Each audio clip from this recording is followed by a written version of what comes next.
Hello, welcome to another episode of Umineko, Alliance of the Gold Witch. Lulu, I have good news for you. We will be seeing Gaap today,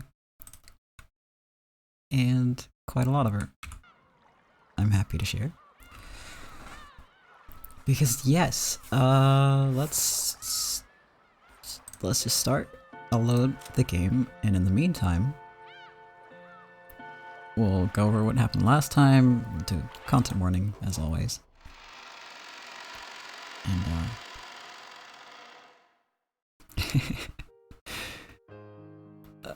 oh yeah, I'll go up one line. Last time, the big reveal on Kinzo's test for the cousins happened, and they each had to answer some questions. One question specifically. They had to choose one out of 3 options. And it was... I should have written this down because the exact details are kind of important. Good start. They had to choose either their own life, the life of the person they love, or the life of their entire family. They had to choose one of these to get rid of, basically. So you choose between either the person you love being alive and your family being alive, and you being dead, the person you love being dead, everyone else being alive, and so on.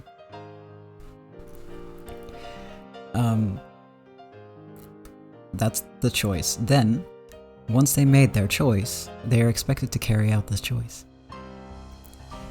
And you can imagine that that is going to end in some drama. This music is hyping me up, but I'm trying to like calmly talk about what happened. I cannot do both at the same time, turns out. I'm too hyped. It's because I already know what's gonna happen. The hype is real. It's really real. So far, this question has been posed to George and Jessica. Less hype as cyclones, apparently.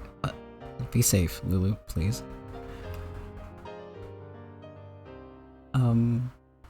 Yes. So that's what happened last time. Nanjo also made some discoveries. And they were very interesting. And that's all I'll say about that. So before we dive into the part that I'm hyped about, let's just rattle off our content warning, which, some of these are definitely going to apply here. But the overall content warning for this entire arc is child abuse, bullying, character deaths, detailed descriptions of gore and body horror, discussion and mentions of suicide, misogyny, and let's be real, that's it. That's all you're gonna have to worry about for now. Now, in this episode, there's gonna be some instances of gore and body horror, if I recall correctly, so be wary of that.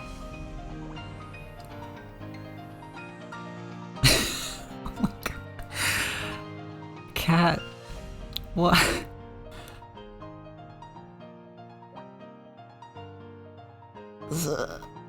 Thank you for the 5 gifted... 5 gifted? Damn, thank you. I'm speechless. That actually helped, like, helped settle my whatever the fuck is going on a little. Thank you. Thank you so much. I appreciate it a lot. You just wanted to see the octopus on the screen? Oh, poor Iggy. He's gonna have a headache after that.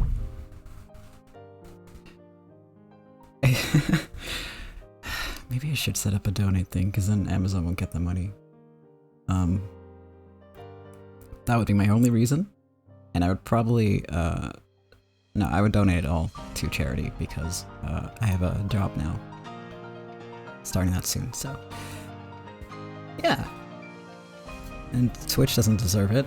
God, this is This has been the least chill opening of any of these episodes so far. Weird energy today. Thank you again, Kat. I really appreciate it. And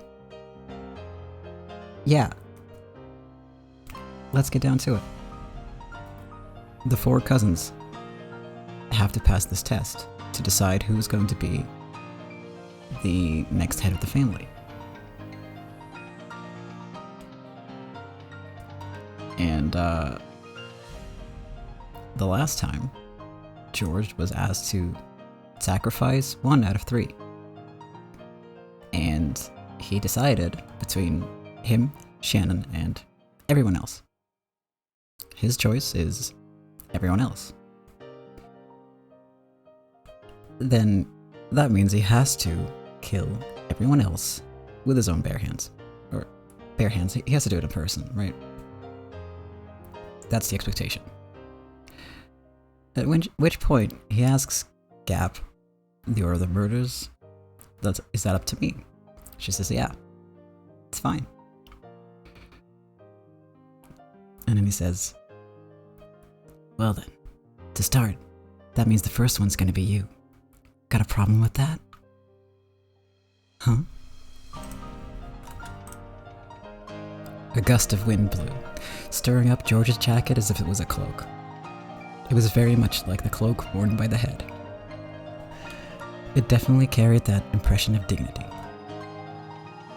At that time, Gaap truly did see the storm wiped away, and the sky covered with a pure white and vast full moon. The man who called himself the new head bore the full moon on his back and sneered at the demon. Even the lives of the entire Ushinomiya family are now part of my fortune. Reparations will be made for the damage that's been done, and it won't come cheap.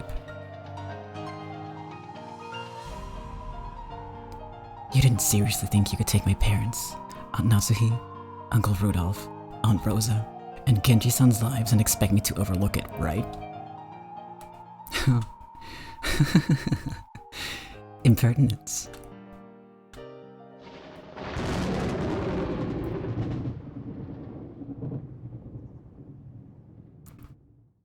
Ronove was trying to press his palm against Jessica's chest and stop her heart.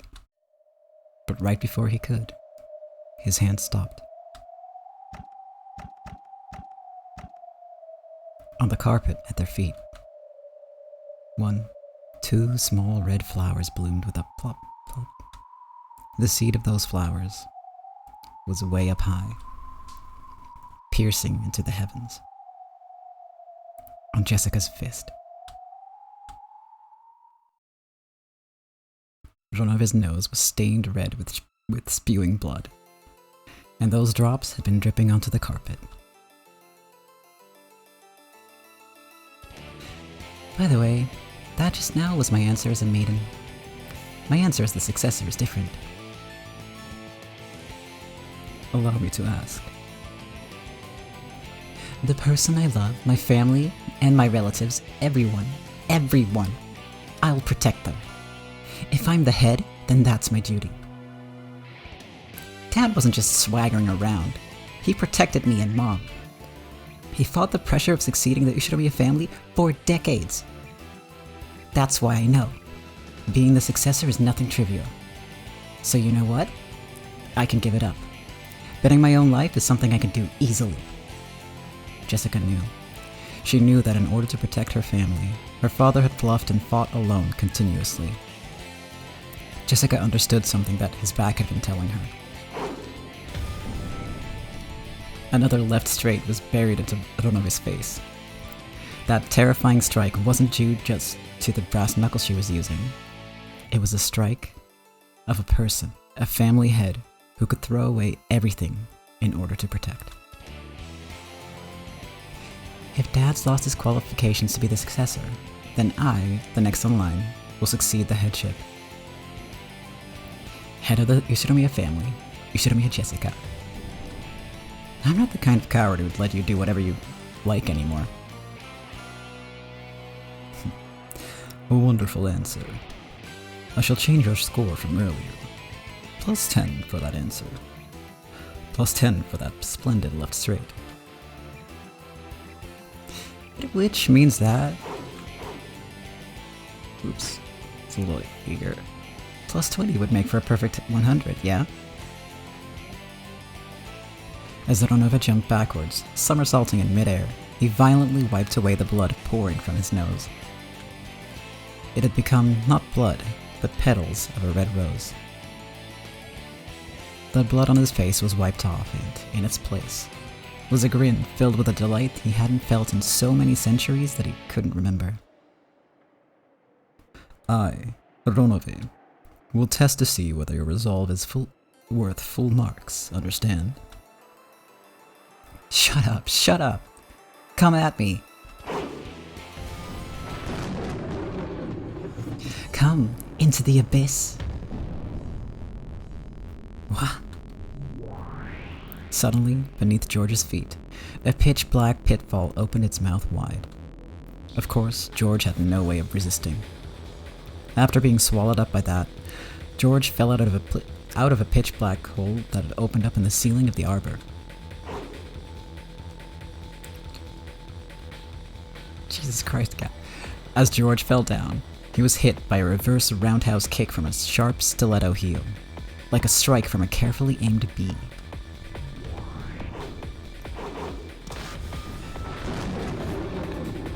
I've also not seen that picture before. The instant George, after being blown out of the arbor, thought that he'd be swallowed up by a rosebush, another pitch-black hole opened there and swallowed George up. And this time, a pitch-black hole opened at Gaap's feet before her eyes, spitting a defenseless George out of it. At that time, Gaap had already finished the preparatory motions for the next reverse roundhouse kick.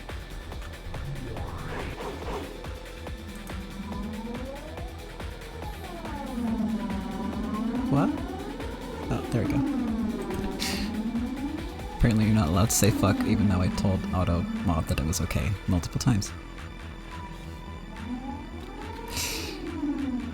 I would also murder everyone for Gaap, I'm not gonna lie. What is this?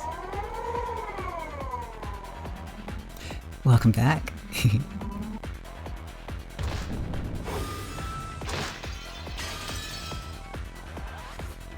Right side of the head. Right below the right armpit. Side of the right knee. As Gaap danced and spun like a small cyclone, she kept hitting him. Left foot, right foot, right foot, with successive roundhouse kicks. The fourth one became a sweep, cutting George's feet out from under him and making him fall down. But of course, there was no floor there, but a pitch-black hole, and George was swallowed up once again. Gaap once again spun around like a small cyclone. George was once again spat out from the ceiling of the arbor. Take this and reflect. The abyss ends with a single strike. Die.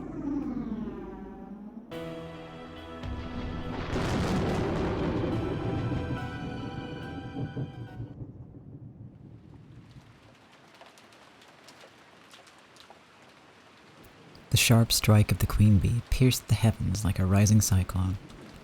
It kicked through George's lower chest as he fell from the ceiling. And then, time froze. George was pinned in midair by Gaap's raised leg.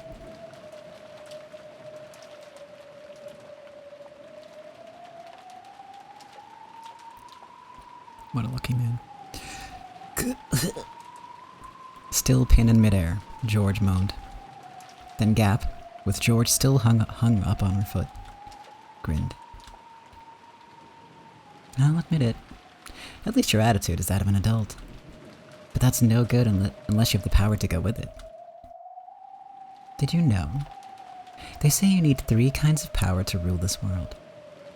The first one is influence. The second is, well, do you know what the last one is? I read it in a book. Force, right? Correct. And that's where you're lacking. Gaap finally released George. She kicked upwards one more time, changing into another roundhouse kick and knocking him into a pillar.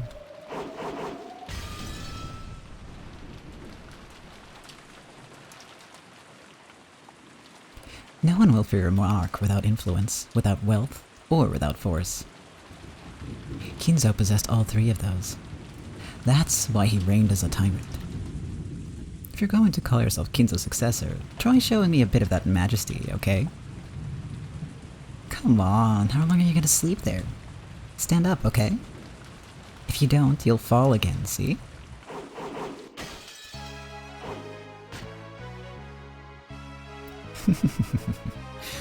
Not bad movements, but I feel they are slightly unfitting for a lady. Bastard! Swaying around all over the place. Aren't you gonna strike back? Don't take me lightly, you fucking bastard. Ronovid dodged skillfully, jumped back, and avoided Jessica's fist, but he still didn't strike back himself. Jessica's fist wasn't even able to touch him. Amidst the sensation that her own blood was boiling, Jessica regained her offensive composure.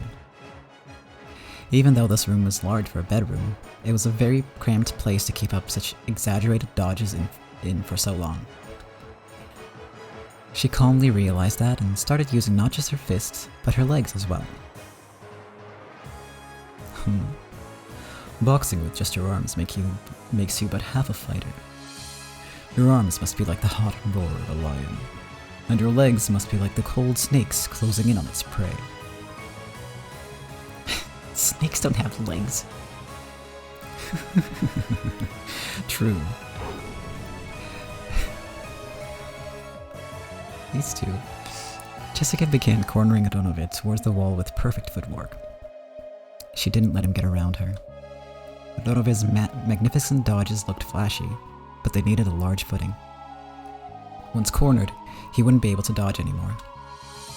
Jessica knew the characteristics of her weapon, the brass knuckle, very well. This powerful weapon's most notable characteristic was how it didn't give the opponent a chance to defend. Even if they blocked with their arm, that arm would receive direct damage. If it hit the wrong way, it might even break the bone. So she cornered him. With this fist, she'd whittle away at this demon who'd lost any way to escape. Whoops. Oh, when did... Looks like I finally cornered you, right? Where's everyone being held? Where's that damn geezer? You tell me everything and I'll let you off with nothing more than plucking that mustache off, got it? That would be a problem. It does take me an hour every morning to set this. Once you're in a cast, you wouldn't even be able to do that, right? Whoops. Ronova had blocked Jessica's fist with his arm. He tried to act as though it was no big deal, but it must have hurt a lot. Jessica grinned. Ronova smiled the same way, but twitched slightly. I see. This certainly does hurt. Here's my last bit of advice. Cry and apologize. That I cannot do. It will ruin my image. Then just crumple. Rapid fire. Jessica's fists were buried into Ronove. But there was a resistance that seemed too hard, and the sound of breaking glass, which startled Jessica. At a glance, it looked like Ronove had caught Jessica's fist with his palm. That wasn't quite true. When Ronove opened his hand, a faint, purple glowing barrier like a glass shield appeared, stopping the attack by a hair's breadth. Pulling herself together, Jessica let her fists fly again, but with a truly magnificent gesture, Ronove caught all of them. I am, after all, a demon. This level of magic is nothing. Even so, you aren't bad at all. If I were a human, I would probably resign right here. Because I am a demon, I can still continue to fight. What are you trying to pull? Is this the end? Are you simply going to attack all the time while neglecting your defense? Huh?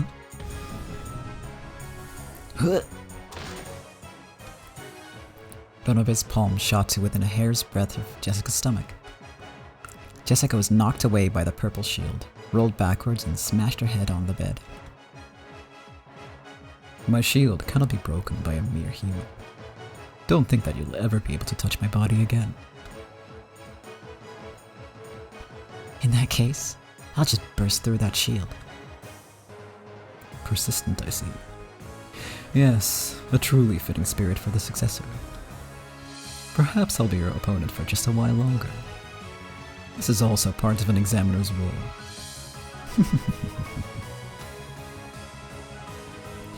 Break! Ah! Screw me. Gaap looked down on George, sneering. George was on a path in the rose garden, lying face down in a puddle. The merciless rain beat down on him, so that it looked as though even the heavens were mocking him. Stand up, okay? You'll fall again, right?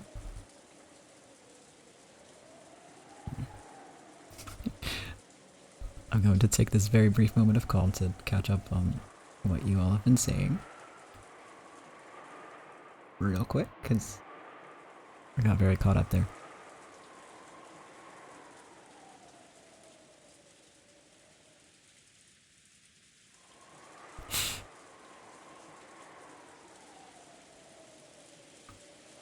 Yeah, it's...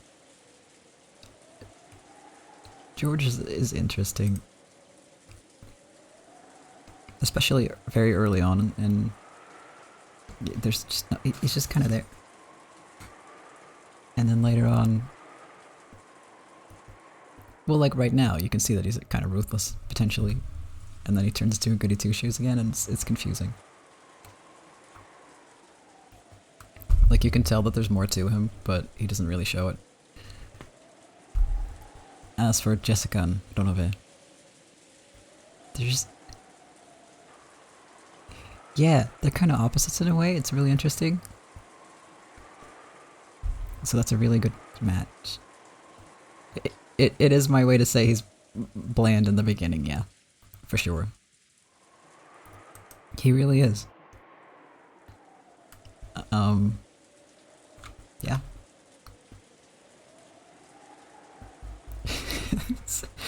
I'm having a hard time not saying more. I have to not give anything away, you know? Or even like, because even if I say that, like, is that a hint that there's more to him? Could be. I don't know. You don't know. I mean, what if he's bland forever, you know?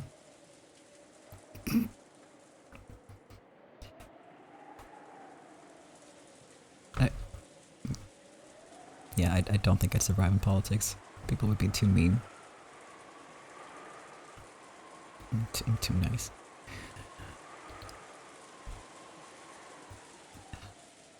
Also, I'm glad you all love and appreciate Gaap so much, because same.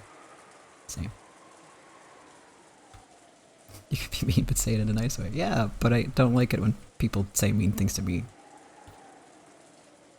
You're mixed on Gaap? That's fair. I sound shocked, but no, that's totally fair. She is one of the bad guys, you know, you're not supposed to like her, really. Thank you, Lulu, I appreciate that. Alright, I'm gonna drink some water real quick.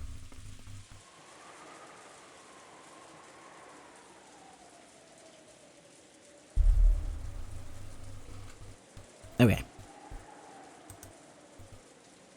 Yes. Get your hydration juice.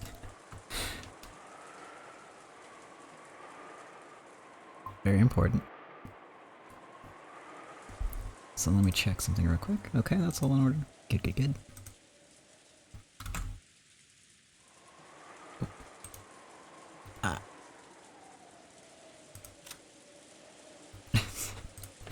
Yeah, that's the thing, right? I was like shocked and surprised and then realized, wait, yes, people have different opinions, that's normal and that's okay.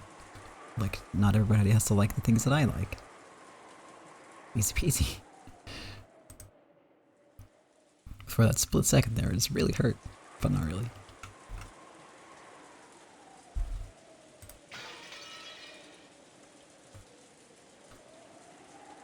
Welcome back.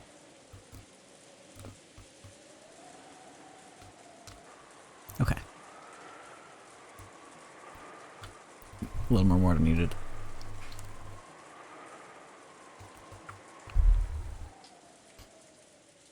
Okay. I'm just slowly letting the weird energy from earlier kind of like get out of my system and evaporate so I can read like calmly and not stumble over my words.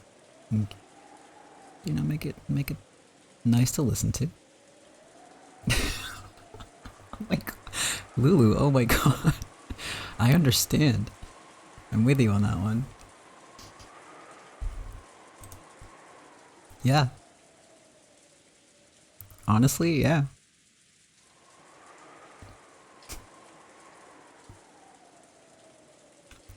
You, me, same brain.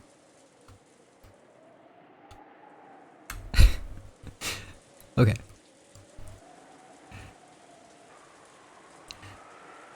Beg for your life. What you're doing now is the same as the fourth option of choosing nothing. You chose the third option, right? If you get down on your hands and knees and apologize, I'll forgive your rudeness towards me. Then I'll guide you down to the dungeon. There, for your beloved Shannon and your own powerless life, you will kill the other hostages, one by one. You can do it, right? You did boast about having that resolve.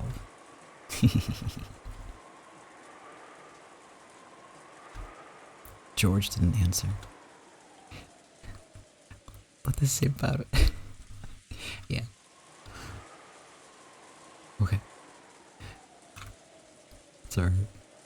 George didn't answer, but his gaze was still obstinately resisting surrender. If you were too obstinate, then this time you really will fall to the deepest depths of the abyss, okay? Gaap's strength was evident. That was probably clear, even more than it was to George himself. To Shannon's group watching through the three-sided mirror.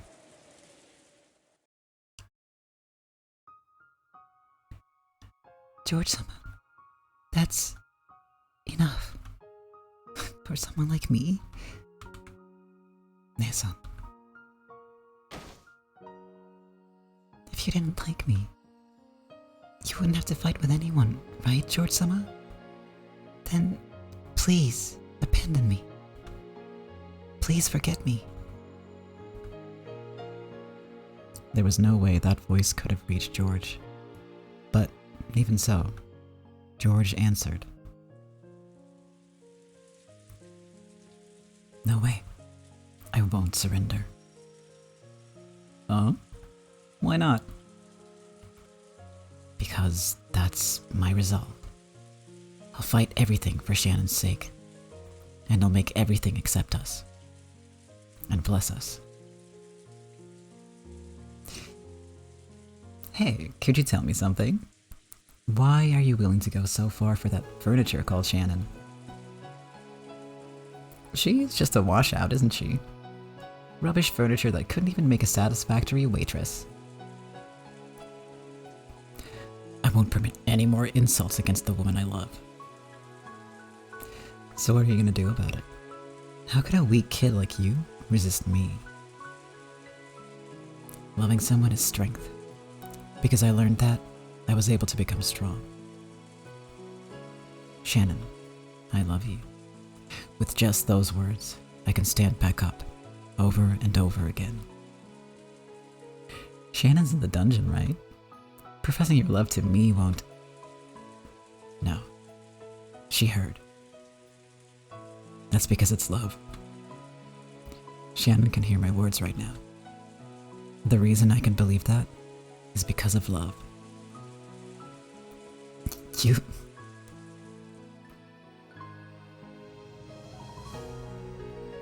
Shannon, you aren't furniture. Even if you are furniture, you're mine alone. The only one for me in the world. I want you to be close to me as long as we live. I need you for all eternity. George-sama. I'm jealous. He surpassed my husband in smooth talking.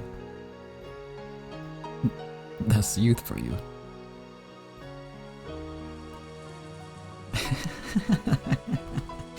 The strength of love.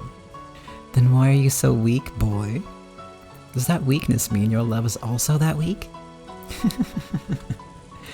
Even your love for your fiancé is weak. The way your parents died so quickly was weak. Everything about your life is weak.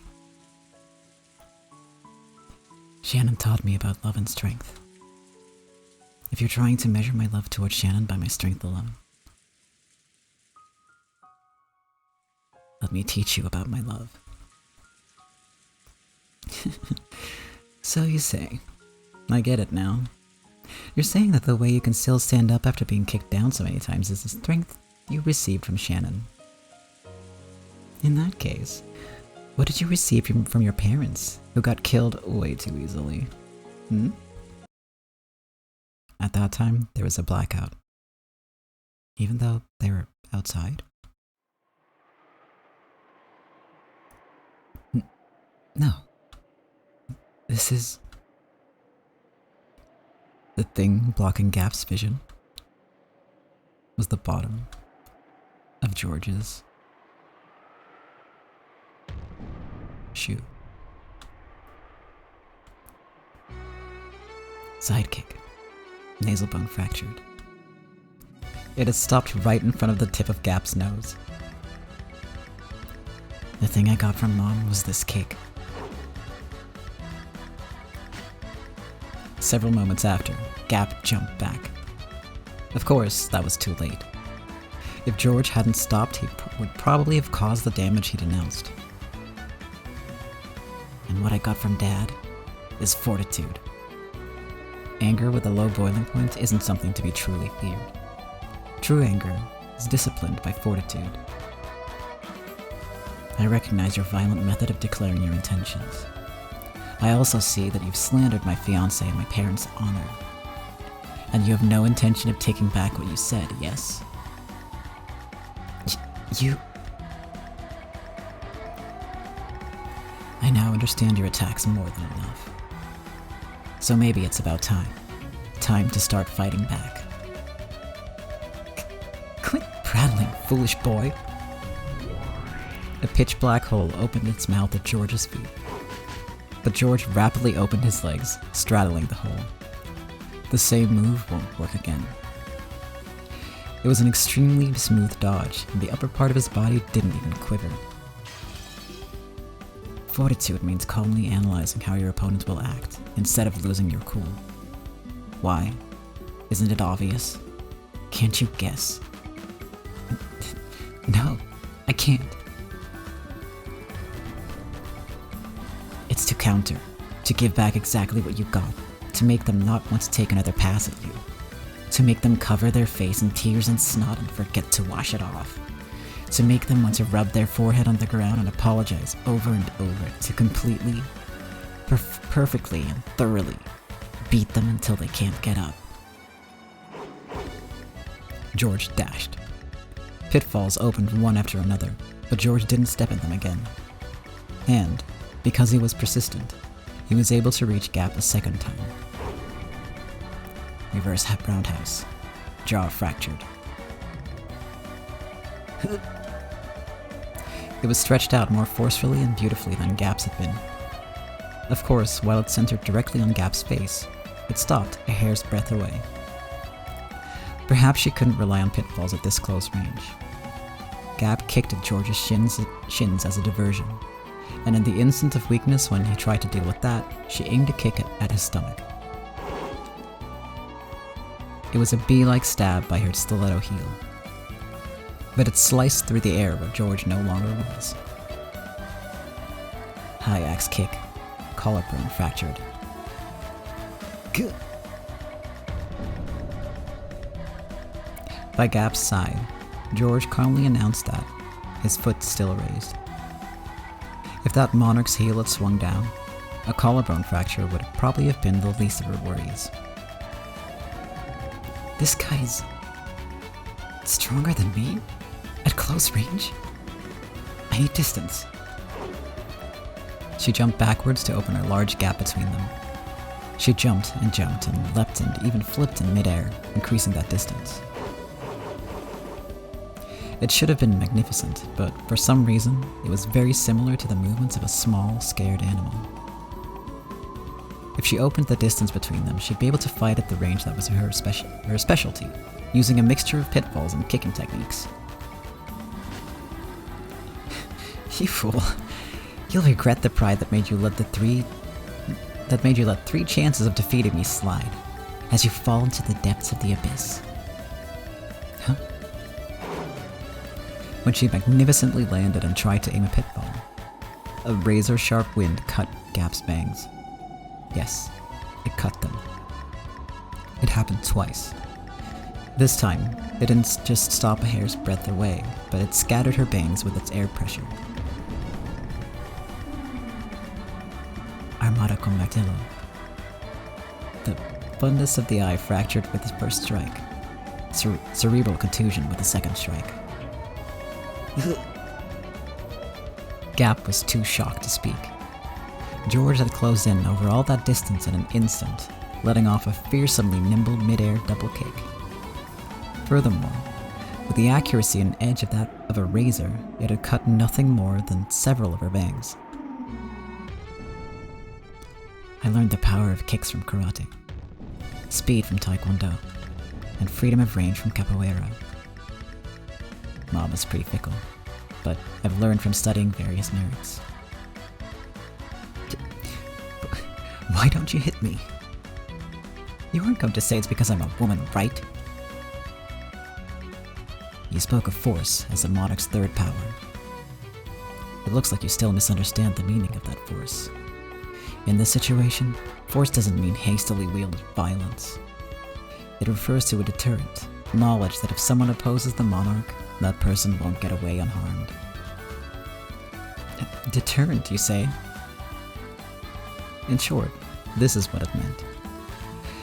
This was why all of George's attacks up until then had stopped a hair's breadth away.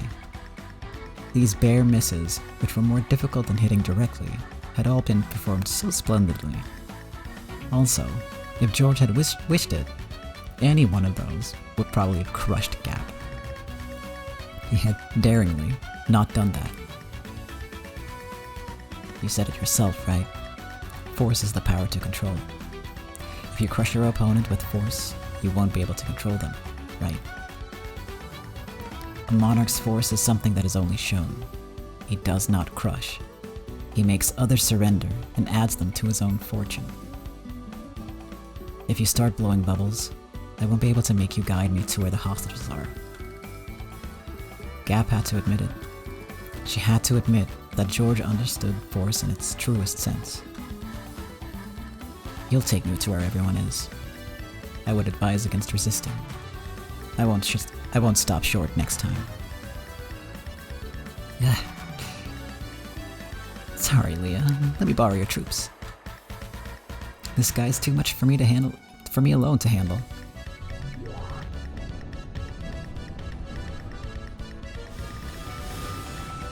A large, pitch-black hole opened in the sky.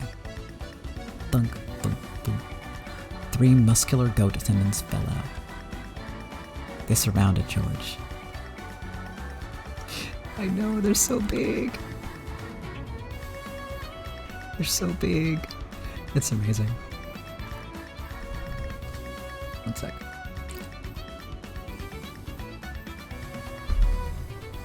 Reinforcements? Should I take this to mean that you take back all that about me being weak? I admit it. I made light of your human power. That's wrong. This is the strength of a man who has experienced love. How can you say stuff like that with a straight face? Come, goats. Crush this man and turn him into meatballs. These goats are stupid, but it looks like they at least have power. I'll turn you into a corpse that even your fiancé will be able to recognize. You refuse to surrender and intend to continue fighting. Understood. Know that from now on, you'll receive real harm proportional to your own attacks. If you still plan on attacking me, prepare to sustain a great deal of damage. When George proclaimed that, a faint, red magic circle rose up around him. It seemed that George couldn't see it. However, Gaap, being a demon, could. Magic? Why does this guy have a defensive barrier? And that's also a counter-attacking type?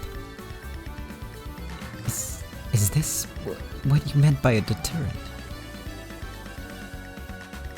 From a demon's perspective, that may have been magic. But in George's eyes, it was determination. It was a determination filled with certainty, which would be merciless to anyone who wished to fight anymore, and which would force them to prepare for a significant counterattack. Determination with certainty becomes magic.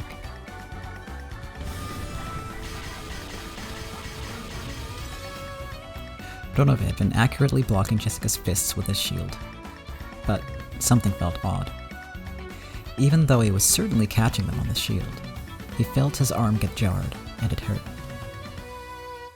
It should have prevented all physical damage. However, the damage from her fist was gradually being transmitted to his arm, piling up. Ronove tried to act like he was composed so that this wouldn't be noticed. I'm not gonna get worn out. What's wrong, old guy? Starting to get a little tough? No matter how you attack, it is useless. Why can't you understand that you cannot break my shield? I'm not gonna stop hitting you just because it won't break. No matter how hard someone's heart is, if you keep on talking to them, little by little, it'll eventually start to crack. I believe it. I believe that useless effort doesn't exist in this world. That's why I can live to the fullest. If words will eventually make it through, then the same goes for fists. Give up isn't written anywhere in my dictionary.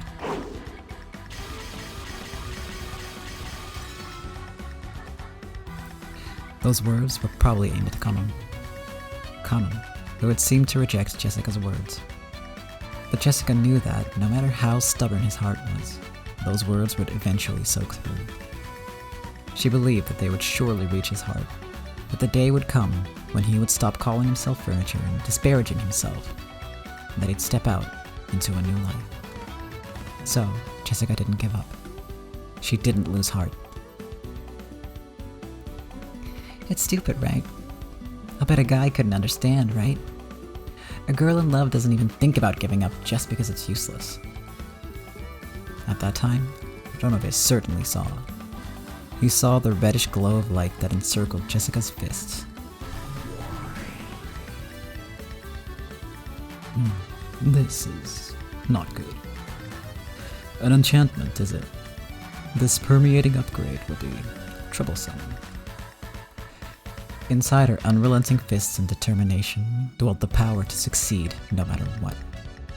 From a demon's perspective, that was magic.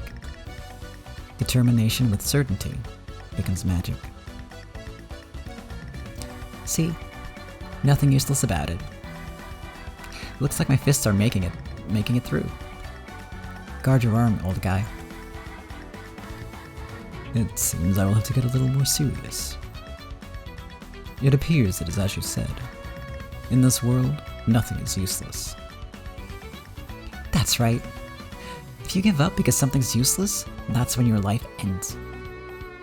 You'll get through. You can be sure of that. I'm an idiot, so this is the only way I can live.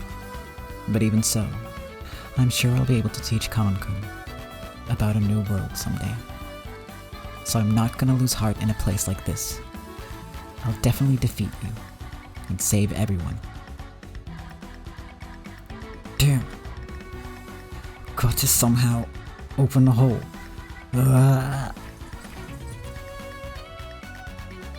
Kraus was repeating his useless effort to somehow open a hole between the metal bars. Useless. Nothing is useless. There's nothing.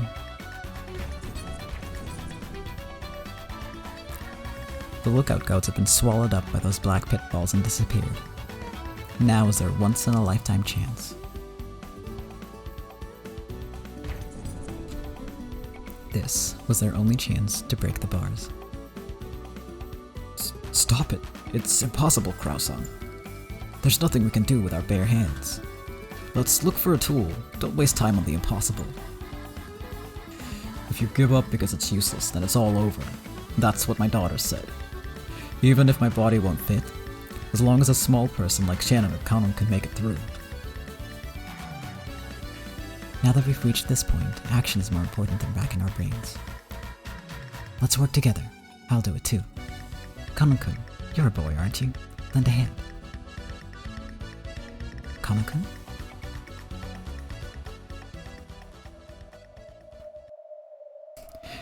You're not an idiot, Lulu, but also same. Kraus-sama, please stand back. What? What are you planning? Okay, Nesan. Just one more time. Let's try struggling. Yes. I too will struggle one more time. No, not just one more time. Over and over again. Jessica's voice had reached Kano. It certainly had permeated into his cold, rock-like heart. And George's voice had reached Shannon. If the love he had shown was embodied by strength, she would have to respond in the same way.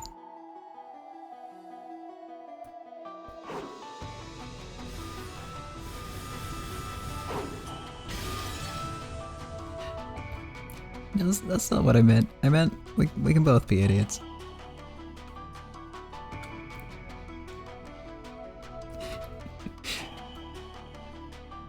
Also, Lulu, that's fair. An incredible metal sound rang out. In the first flash, several metal bars were severed horizontally, and in the next flash, they were severed horizontally again, causing many metal bars to clatter to the ground like bamboo shoots cut by a sword. Kraus, Kirie, and Nanjo didn't even have a clue what had just happened.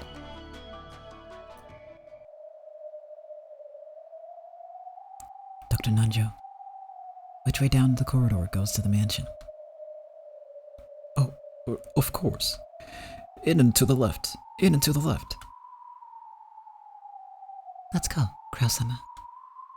Virgilia-sama will notice us at any moment now. What in the world are you guys? We are... When Kanon hung his head a little and faltered, Shannon slapped his shoulder, smiled, and spoke. We're human. Virgilia-sama, response from the lookout web. It's a jailbreak. The goat cards aren't here for some reason. What? Why? It's Gaap, isn't it? Taking someone else's summonings without asking. Gaap. Gaap. Confirming battle regulations. Requesting permission to fire at the escapees. Do it. Kill them. Kill. Gaap. Gah.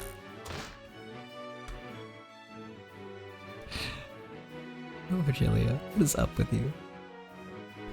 Understood. 45, 410, prepare for sniping pursuit combat. Ammo type, guided cluster rounds. Virgilia-sama, an escape prevention barrier, if you would. Ow. Yes, you're right. I won't let you escape from here. Ow. Bit my tongue saying Gaap.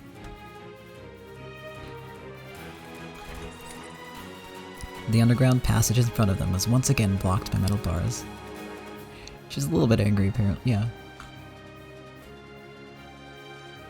Also, I won't say anything about the furniture crew at this point in time. The underground passage in front of them was once again locked by metal bars. The door was, of course, locked. However, that was no problem for them now. Kono, it's those metal bars again. We're counting on you. Yes, Kurosama. Still, that's incredible. I wonder what kind of principle it works on. I'm not interested in principles. All that matters is that it can sever the metal bars, and that we can escape from here. Don't worry, Kono. Do it. Leave it to me. Kanon sliced the metal bars again with its red curved blade. But there was a harsh, strange noise, and the metal bars only had a slight scratch. What is this? These are sturdy. Wrong. They're enchanted. It's one of Virgilia-sama's magic locks. Can you cut through it? Of course, but it will take time. We'll wait 3 minutes. After taking a deep breath and concentrating his mind, Kanon extended a red curved sword again. When he pressed it hard against the metal bars, sparks sprayed, almost as though he was melting through it with a burner. It looks like we'll be able to cut it, but it'll be tough. Kurosama, you've been targeted by the enemy. Please move back. Huh? Pursuers? There's no one coming. Please get behind me. They're aiming for you. 45. Data received. Target lock acquired. Commencing terrain calculation error correction. Formulating firing curve. Supplemental control point calculations complete. Data link to 410. 410. Data received. Checking hazard zone. No problems. 00. Loading 48 sub-rounds. Individual homing FNF. Guided cluster rounds. Preparations complete. 45. Firing preparations concluded. Loading guided cluster rounds. All these technical terms. Hey Sophie, welcome to the stream. Doing good so far? I hope you're having a good evening. 410. Firing. A golden arrow that sparkled gold was fired, leaving a gold trail streaming behind. It drew a curve, went through the door, through the keyhole, down the stairs, towards the underground path at full speed. Something showed. You can't block the golden arrow with a shield. Kano-kun, interception stance. Let's link. Gatekeeper, understood. It's been a long time since I fought with you, Nae-san. Don't screw up. Yeah, I'll be serious. Then there's no problem. Kanon stopped cutting the bars and stood in front of Shannon.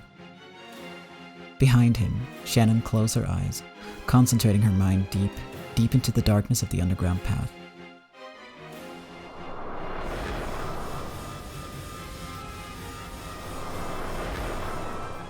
A guided cluster round is a special kind of arrow made up of 48 sub-rounds bound together.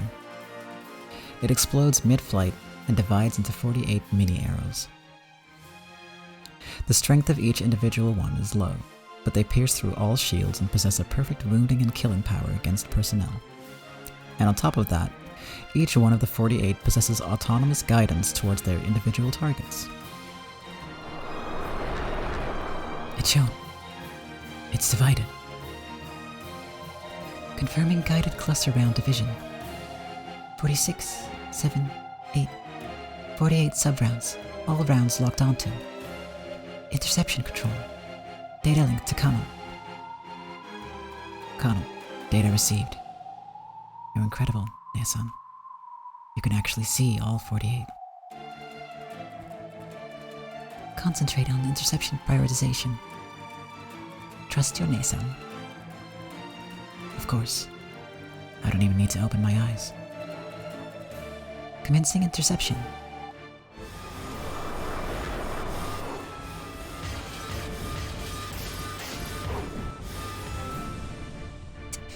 Target unharmed.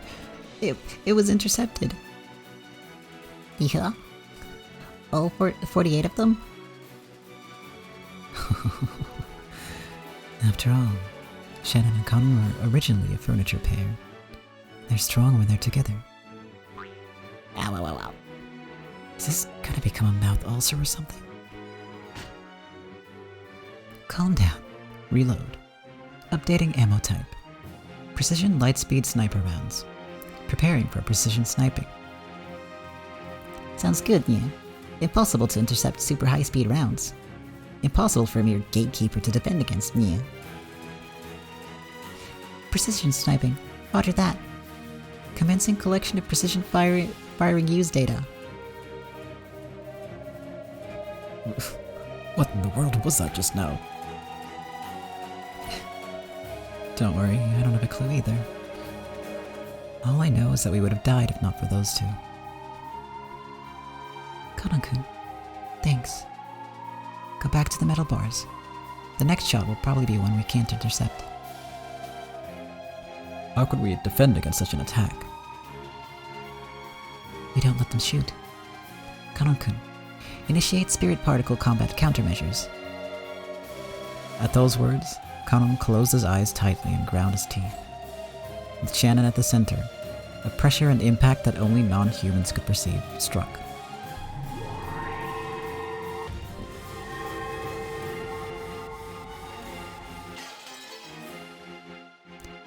Huh? Firing system error. No good. Rebooting. Huh? It's spirit wave jamming. Activate spirit particle safeguards. Hurry. What are you doing? Cover your ears quickly, 45. An unseen, unheard impact had struck the Chester sisters. 00 and 410 crouched down, covering their ears, but 45 didn't make it in time. As she stood bolt upright, her eyes rolled. Q. Q. Q. Q. Q.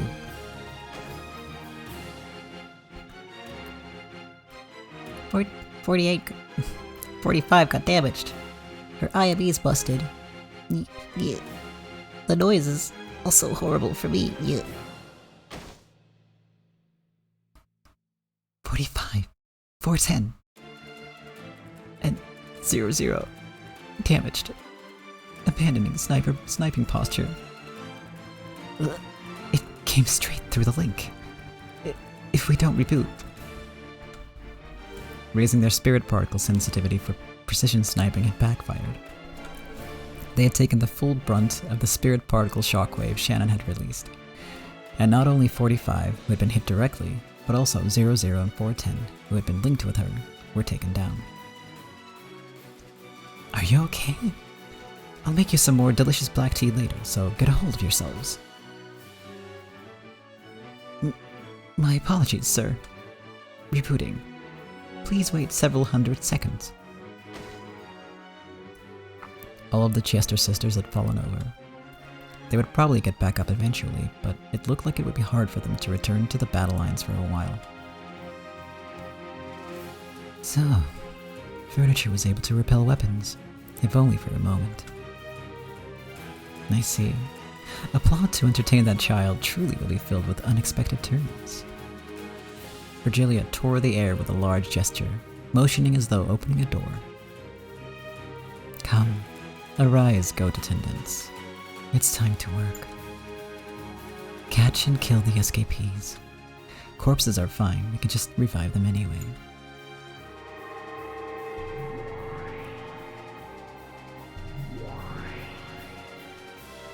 A gold-colored door opened in the air, and countless giant goats with muscular bodies peeked their faces out. Come now, hurry. There are 5 escapees, so the fastest 5 of you win. There will be a wonderful prize, so give it your all. Give it your all. Virgilia clapped her hands, urging them on. A prize?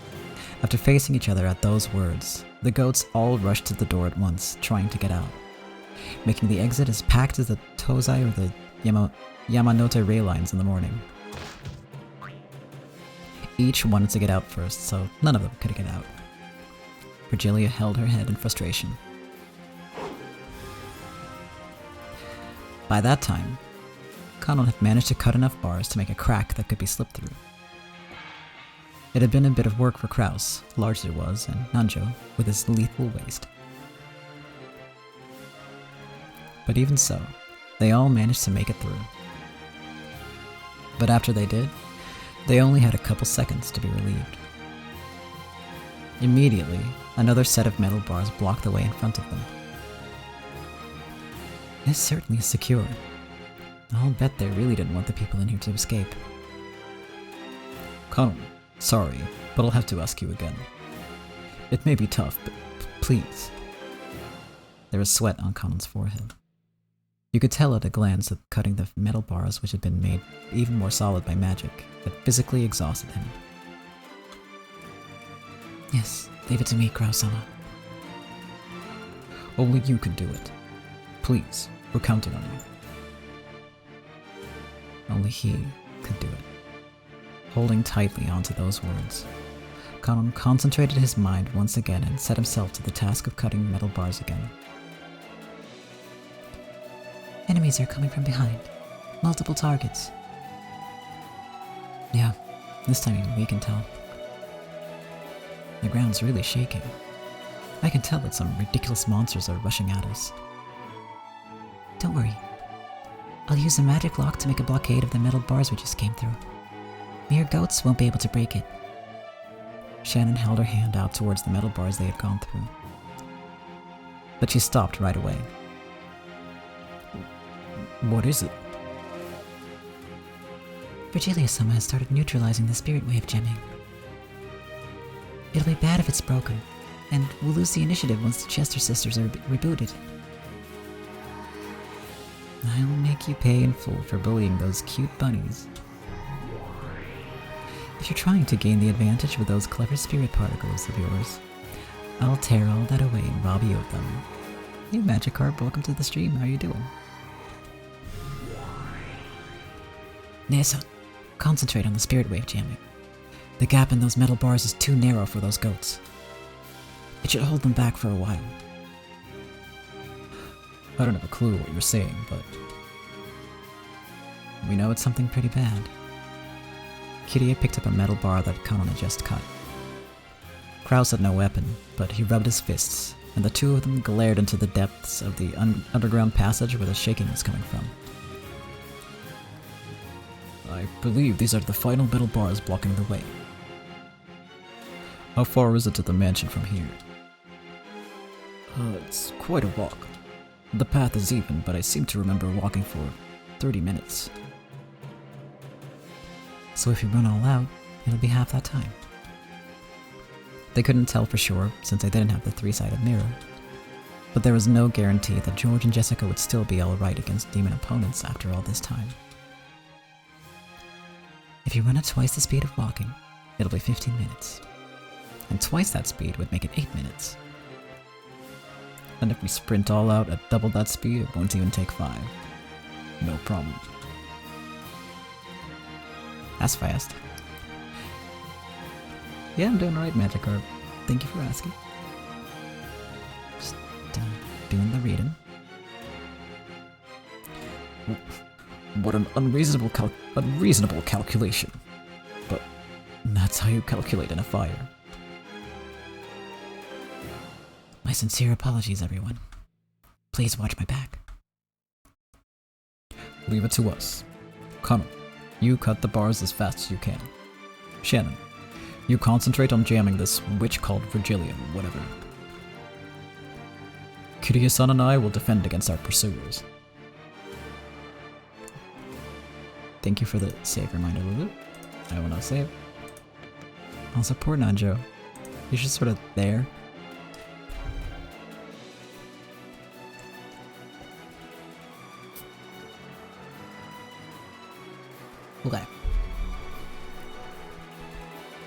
quick water break there.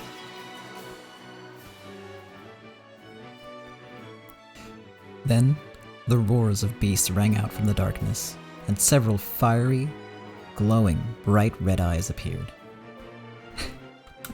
Hey babe, welcome to the stream. How are you doing? Goats that were several levels more massive than the guards were rushing with an incredible force. The tremors they created were almost like an earthquake. They brought a frightening intensity and terror, but Kirie actually laughed with relief. Those massive bodies wouldn't be able to go through the crack in the bars.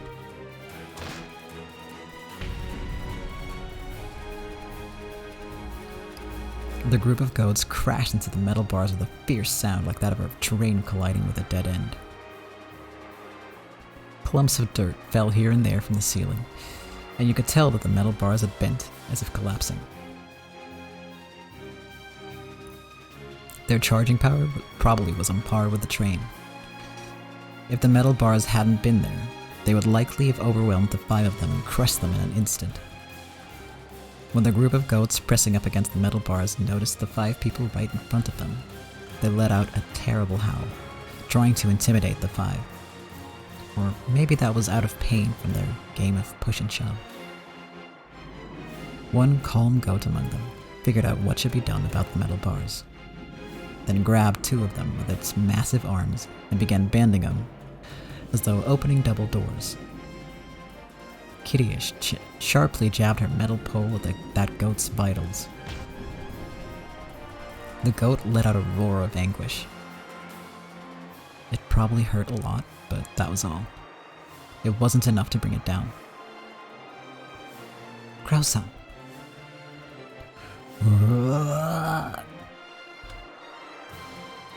Still holding the metal pole she had stuck out, Kirie relinquished the opposite tip to Kraus.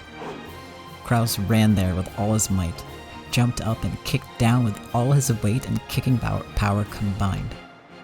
All of that destructive power was focused on a single pole, drilling it in.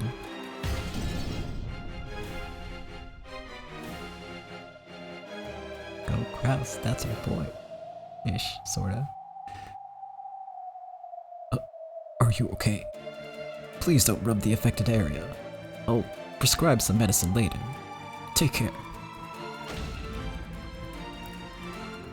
As the goat who'd taken a pile bunker to its vitals writhed with teary eyes, it nodded its head.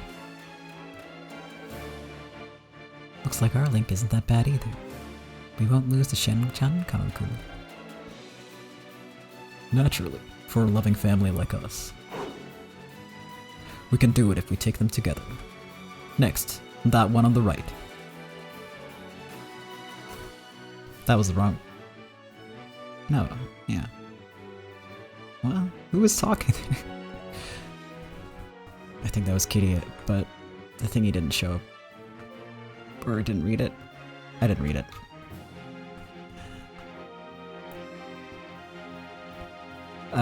The reason I'm confused right now is because I thought Kraus was talking, and then Kraus replies to himself with understood, seemingly. But it was Kirie talking, so... Yeah, okay, now it makes sense. Understood. You really are a good wife. That Rudolph must have grumbled a little too much. You won't tell me about it later. Rudolph-san, subtly turning pale in heaven won't do you any good, okay?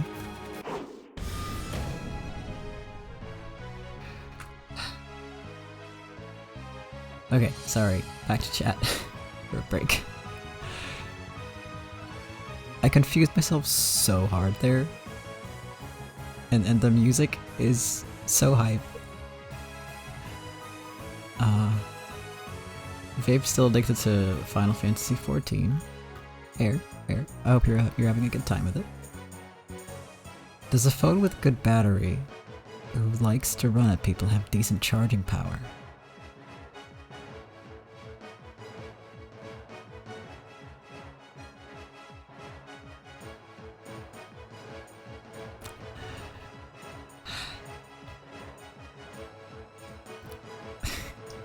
I have nothing to say in response to that.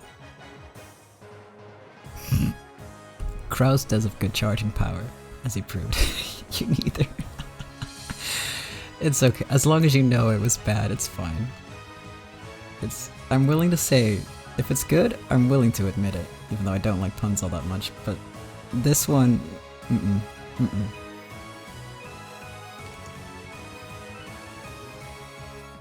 Yeah, they made goat kebab out of that one. That's pretty great. God, all the music in this is so hyped, and it makes me want to read fast, and then I have to slow myself down. It's oof. Y'all, this is difficult. I say that a lot, actually, but it's true. It's true. But I'm having a lot of fun. Okay, better one. What did a depleted battery say to a judge? Feel free to charge me.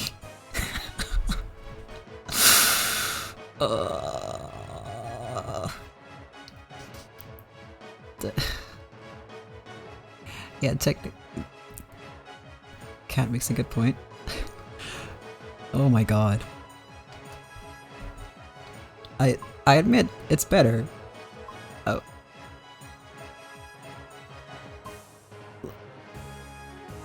And it did make me laugh a little bit.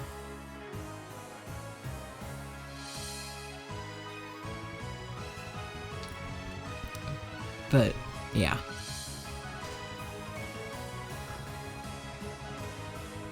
Ow. That one hurt a little bit. Mostly because I actually, like, in real life facepalmed. So there you go. It was a good effort. Yeah. Listen, they can't all be winners. I'm sorry. Alright, I'm gonna drink some water and continue.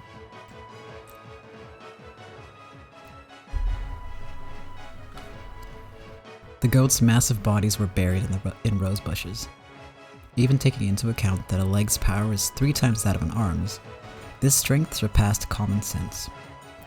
To think that those massive bodies had been kicked in the chin and flown through the air, it was too fierce. Even George seemed a little surprised. To think that my kick works on monsters too, but now there's a shock. It's because of your counterattack style barrier. The attacking power that grazes you is added on to your own. Your kick has been supplemented by those monsters' superhuman strength. Oh.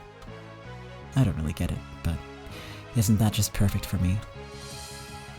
No matter who attacks me, they should be prepared for a counterattack of equal measure. Non-aggressive defense. That's my policy. That's why Gaap couldn't easily touch him. The counterattack style barrier had no defensive power. However, because of its countering ability, it could be useful in defense by making the opponent hesitate to attack. The goats had been foolish and so had attacked without worrying.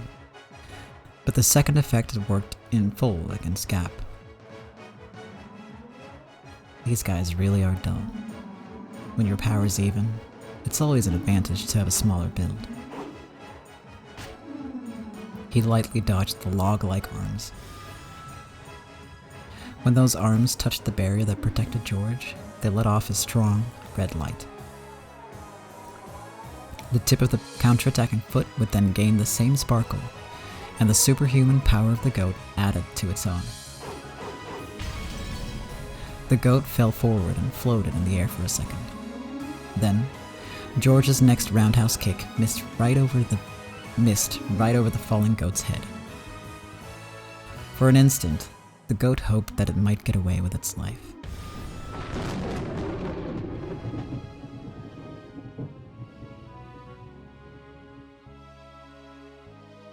For an instant. Oh wait, but no. I got distracted, sorry. A heel was dropped onto the back of its head, and it was forced to kiss the ground.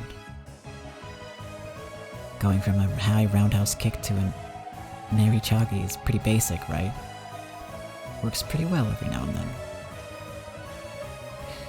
This guy's a problem. Seriously, a problem. What do you mean, demons? What do you mean, witches? The rulers of Rokkanjima are the Ushiromiya family. I'll make you physically aware of that. You... The only way to finish off George, now that his body was wrapped up in a counterattack style barrier, was to deny him a chance to counterattack. Nothing to do but suck him into the abyss next, then kick and drop him, kick and drop him, kick and drop him, until she kicked him to death. But George had already completely seen through the faint warning signs that told of the appearance of Gaap's pitfalls. If he could jump over that next pitfall, then this time, he would probably pulverize Gaap's head with his whirlwind-like kick, without holding back in the slightest. Just as had been done to his parents. She was able to envision that scene vividly. Gaap hated Kinzo more than ever for calling her out to this ridiculous island. Even though Ronove held out a shield, he had finally started using his hands. Without a more powerful shield, he wouldn't be able to block Jessica's fists anymore. The enchantment on Jessica's fists grew the more she fought. The permeating upgrade had already grown several times, and those fists had also been given an impact upgrade, a piercing upgrade, and a speed upgrade, making them fists worthy to fight on par with a demon.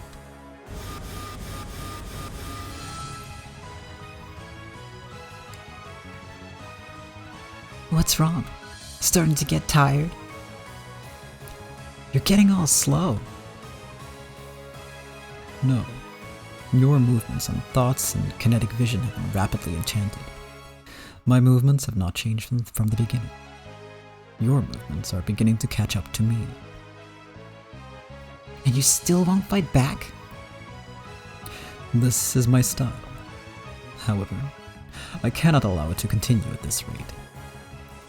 It's about time for me to get serious and end this. Ronove's face turned into an expression he hadn't shown before. It was full of respect for Jessica, in a truly demonic way. Because it was an expression he only showed for enemies who made him get serious.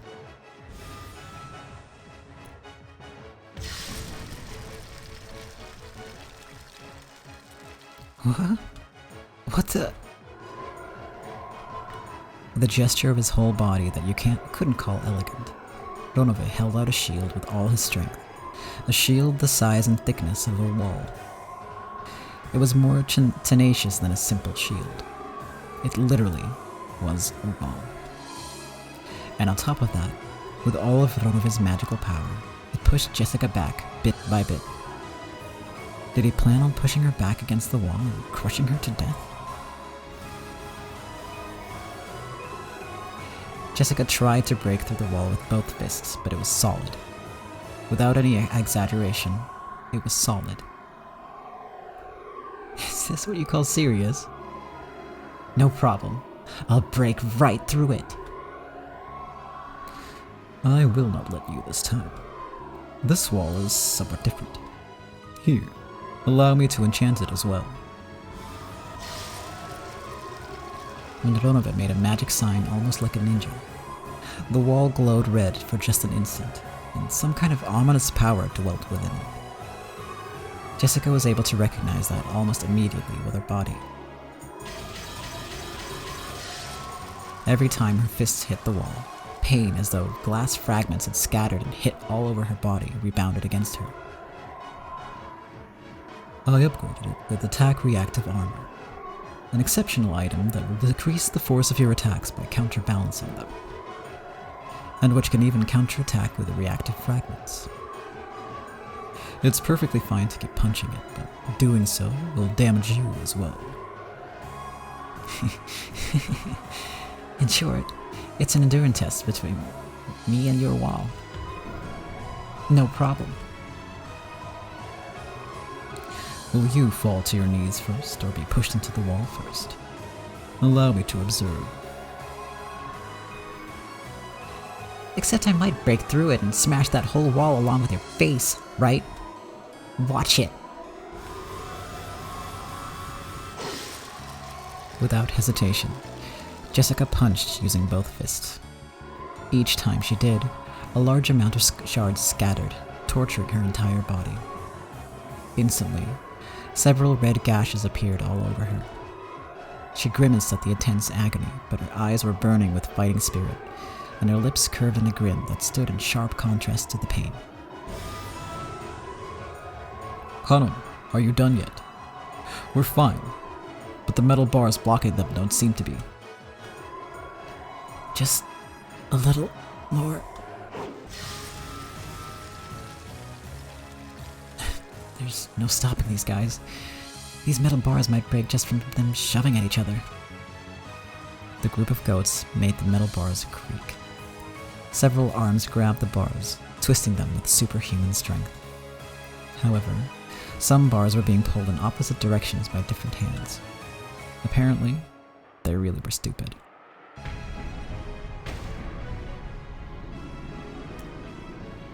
Several of our cast members have obtained anime protagonist power. It's true. What happens when you kick a volcano? You crack a toe. I see. That's a good one, actually. Thank you, Vape.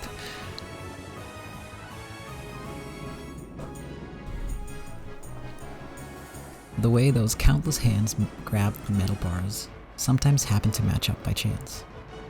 Several hands grasping two metal bars neatly put their power together and pulled the bars to the left and right. The incredible sound of metal bending could be heard, and that crack was getting larger bit by bit. They attacked the arms of those goats one by one, but they weren't getting anywhere. They couldn't stop the gap from spreading left and right. At that time, there was a loud metal sound behind them. Kanon had finally finished cutting. Quickly! Kiryu-san, ladies first. You go next, Dr. Nanjo. Crow-sama, please leave this place to me.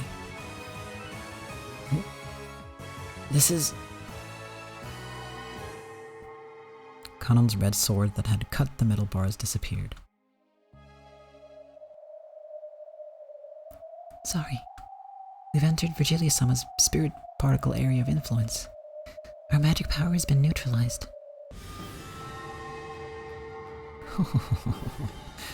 How dare you resist me this far? I, who was called a great witch. You can no longer use your magic in that underground passage. A magic circle column drew a complex magical formula with Virgilia at the center. With such genuine magic being used, Shannon's power couldn't even compete. On the contrary, it was surprising that she had withstood as long as she had. Spirit particle supremacy ensured. Come, Chester sisters. It's your turn now, right? Wait, are you still rebooting? Why are kids these days so bad at waking up? My apologies. We're all different versions. Why does shortcuts and pull-down menus get all screwed up every time you change versions, Nia? You did not shut down correctly last time? Administrator privileges? What's going on? I don't know. Cute. Cute. Fix me quickly. Call the Imperial Guard's troubleshooting team. What? You can't help us without a user code. 45 at the user code, Nia. Cute. Q. Q.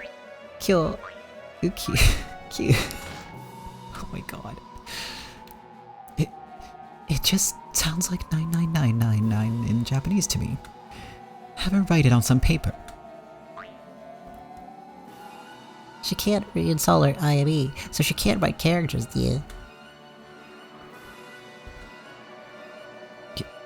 You take your time fixing yourselves. I'm going. Sorry. Smart move, Virgilia, just nope out of there. The narrow underground passage was packed with goats, truly like a commuter train in the morning. Virgilia was again shocked by this congestion. are you doing? Huh? You want to go first because you want the prize. You're getting in each other's way because you don't want the other goats to steal the prize from you. You stupid goats. I'm going, so make way. What? You don't want to? Virgilia-sama's trying to steal your prize. Why are you all standing arm in arm? Tight, cramped. When did this become a goats-only car?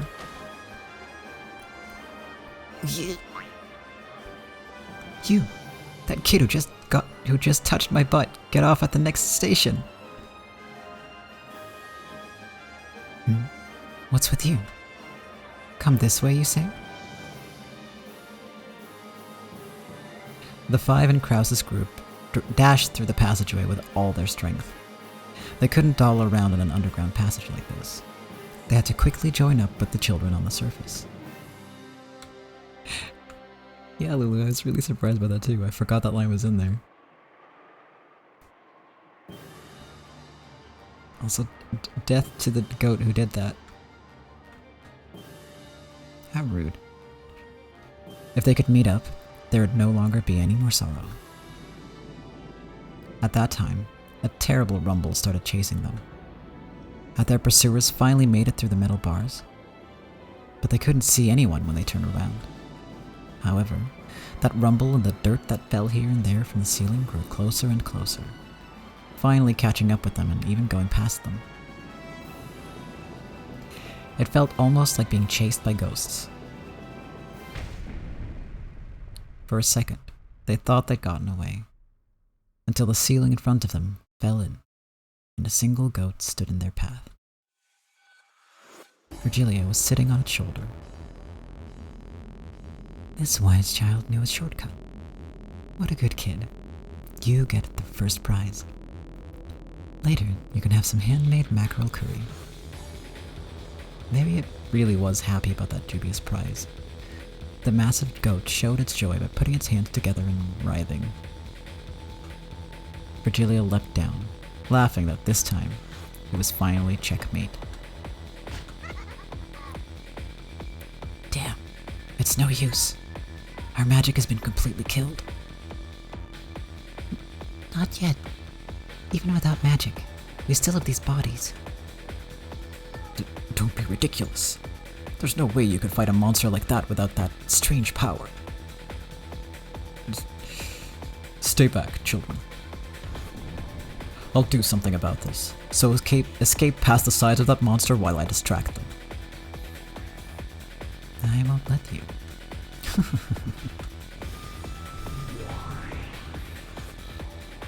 When Virgilia clapped her hands, a purple magic circle wall appeared behind her, stealing even the faint hope that Krause had been betting on. Is there nothing more to be done?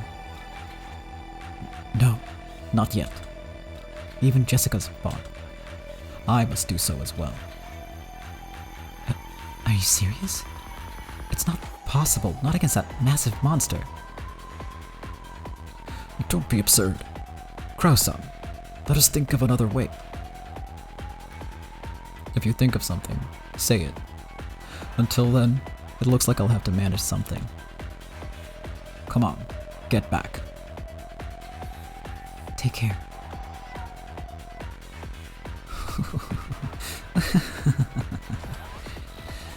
My, Krause. You intend to fight this child alone?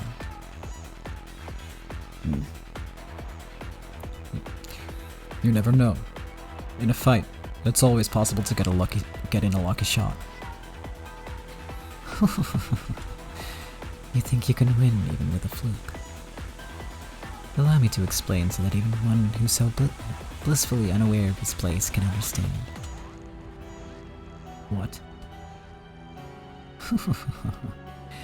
If you were to wield 100% of your strength, your power level is at most 6%. In comparison, this child has a power level of 1,000. In short, even if there were 100 of you, you definitely couldn't win. Well, It's true that there are uncertain elements in a fight. Let us admit that your power level has a slight scaling factor to it. But even so, your chances of defeating this child are perhaps 0.00001%. Do you understand? You don't even have a 1 in 10,000 chance of victory. Virgilia and the goat guffaw together. Damn it. If I've got a 1 in 10,000 chance, that means the payoff will be 10,000 times greater, right? A splendid dark horse. Seeing a ticket like that makes me want to buy it right away. Kraus, this is why you're bad with money, dude. I know you learned this from your dad, but your dad's crazy.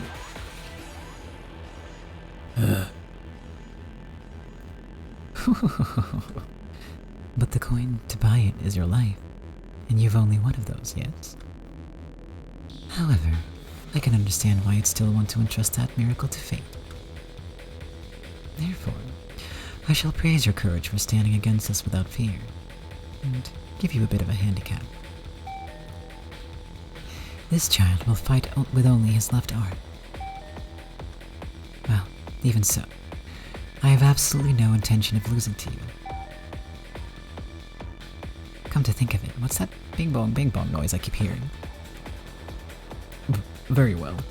I'll take that challenge. Whether it uses its left arm or not, I'm sure it'd be killed with a single strike.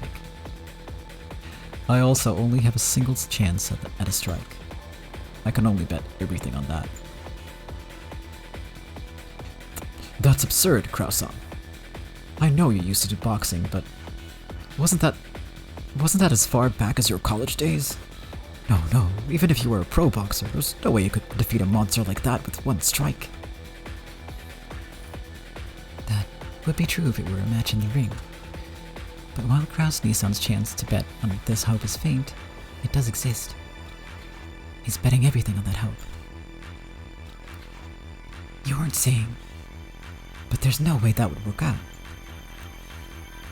Kraus-sama. Watch me.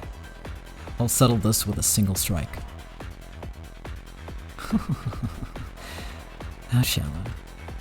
I know what you're after. The distance between the two of them is more than 10 meters. If the goat and Kraus both step in with all their strength to settle the fight with a single blow, their power will be double what is normal. Both will crash together, so it's a relative 4 times normal. Even if, on top of that, the strike lands on a weak point for a critical hit, that will only double the power again. In short, Kraus's maximum power level of 6 times 8 will be 48 at the most. He might or might not be able to win if he repeated that lucky shot a full 20 times.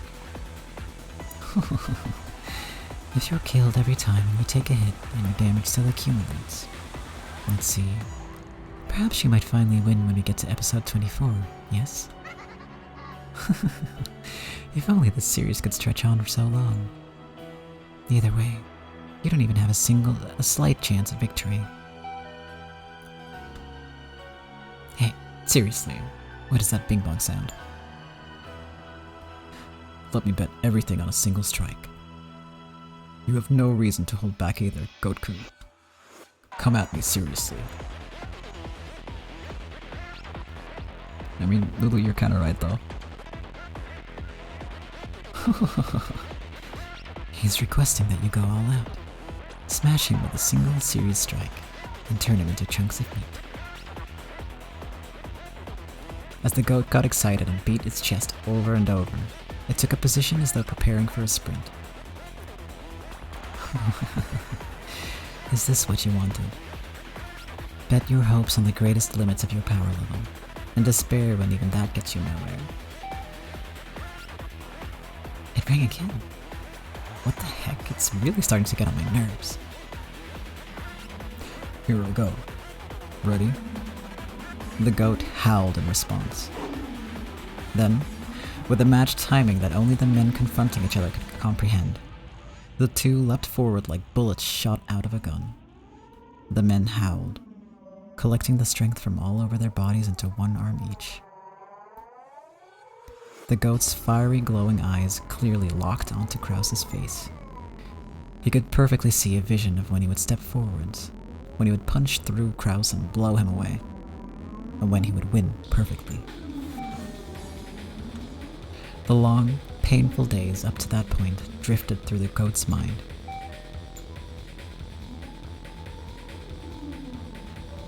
Those painful days of training when his senpais had picked on him.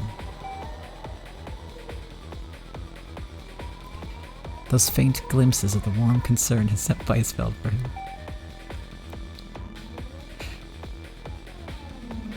And the joy of that day his power had been acknowledged, when he had been accepted as one of the comrades. I never showed proper respect to my parents. That's right, didn't I plan to wash my hands of this business when this job was over and return to my hometown? I'm sorry, little goat sister. Your Nichan always caused you so much trouble. And I actually have a childhood friend, and I'm gonna marry her when I get home.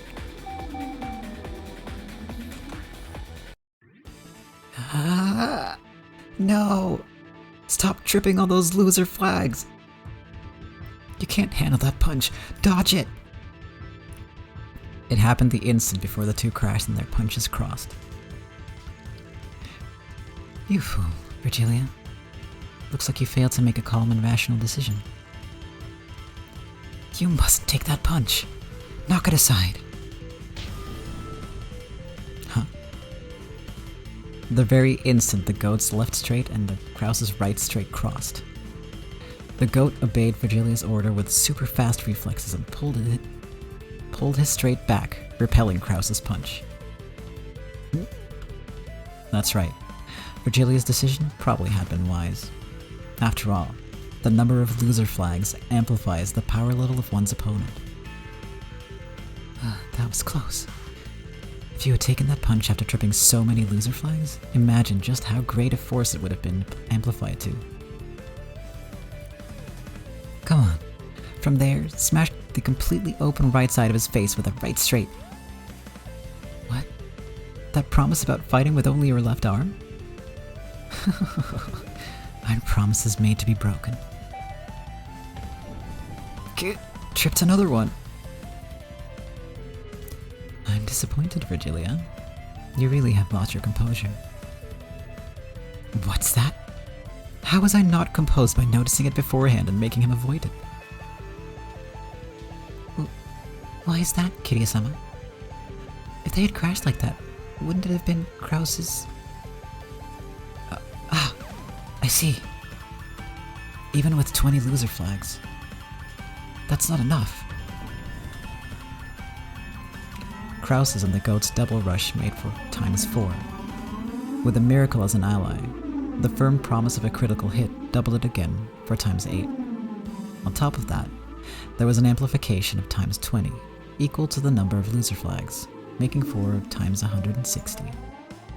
At a glance, that was an incredible amplification, but even so, Krause's power level was 6. Even multiplied by 160, it only made for a power level of 960. Just barely below the goat's 1000. That's why I said you weren't composed. It's your blunder. If they had crashed like that, you would have won.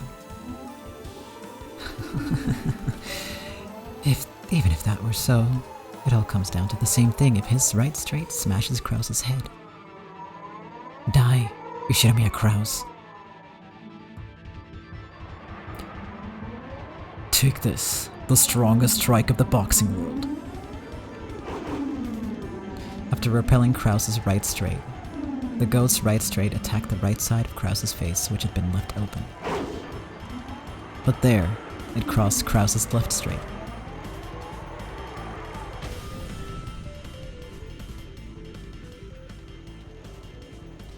The two punches crossed, and time stopped as each aimed for the face of the other. To think that it would be timed for a simultaneous strike. But his power level stops at ×160, making it 960. It doesn't reach up to my child's 1000. No, Virgilia-san, it's your loss. Why? You made him repel the first cross-counter. Certainly, if another right straight after that were to hit, Kraus-san would probably be in pieces. However, that was crossed. That's no good. Sorry, but this is a complete loss for you and this goat. A cross counter has 4 times the destructive power of a normal punch. This is common knowledge in the boxing world. And if it's blocked and the right straight hits, then it's a double cross counter with 8 times the destructive power. This is also common knowledge in the boxing world. And if that is crossed, then, by the principle of leverage, the triple cross would multiply the destructive power by 12. This is also painfully common knowledge in the boxing world. It's even written in a Minmei Shobo book. Sure. Kraus-san's power level is 6. Just 6, not. I almost said 60. Let's not give him too much credit. The rushing from both sides is 4. Times 4. The critical hit is times 8. And times 160 for tripping too many loser flags. And times 12 again for the triple cross counter. Times 1920. His power level is 11,520. Kraus's punch now has the power to easily win the first Tenkaichi Budoukai. This result was brought about by Kraus-san's persistence in not giving up on victory until the end, and your pride. Without either, this strength would not exist. You fought well. You may now fall. Nanjo clapped the goat on the shoulder.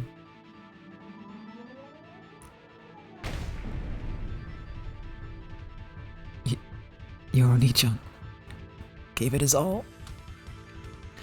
As the sparkling drops from the goat's eyes scattered, he bent backwards and fell on Virgilia. Look, heavy, get off me. The goat's massive body was too heavy for the slender Virgilia. She wriggled around with it on top of her, but it didn't look like she'd be able to escape. In that instant, the barrier Virgilia had sealed broke.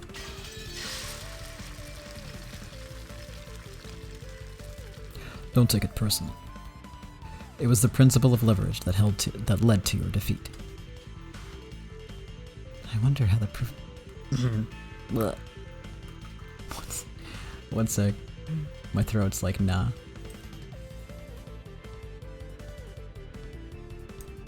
Okay. I wonder how the principle of leverage applied to that counter.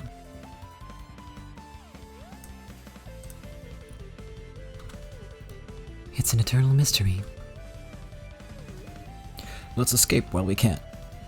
You take care too, Goat-san. Well then, excuse us, Virgilia-sama. Bow. Wait up! Get this off me! Cap. Water truly is good. After that, there was nothing to block their way. They ran intently through the underground passage.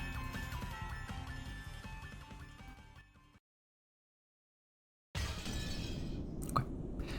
And that's where we're gonna take a break, because that was too much math for me.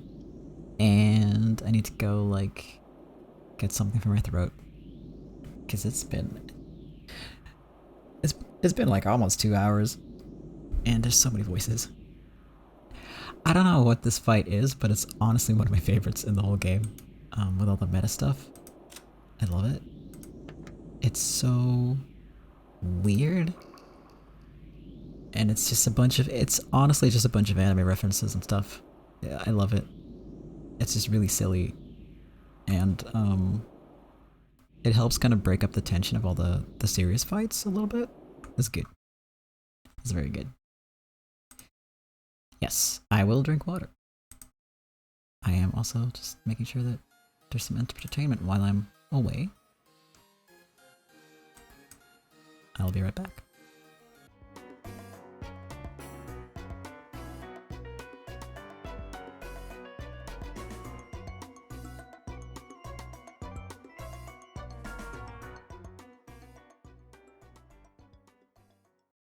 Alright, here we are again.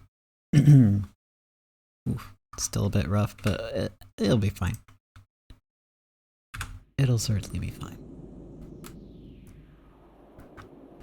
I'm gonna dive right back in. Jessica had finally been cornered, with the wall at her back. Ronove had advanced with his magic circle wall bit by bit, and would probably crush her against the other wall eventually. I did hydrate sufficiently, and I'm doing all right. I'm not gonna push so hard that I wreck my voice or something. And we've been going a decent amount of time, so I'm not worried. Should be fine. But thank you also. Considering the distance, she threw out her fists. This would be her final strike. Jessica had dealt out many punches so far. The wall wasn't invincible. It had already started to crack, and it wouldn't be strange for it to smash at any moment. However, due to the rebounding damage, Jessica also had cuts all over her body, and was all worn out. Please, put a stop to this. I don't intend to crush you. It is up to the master to decide how to deal with you. However, I also intend to congratulate you, especially for your good fight.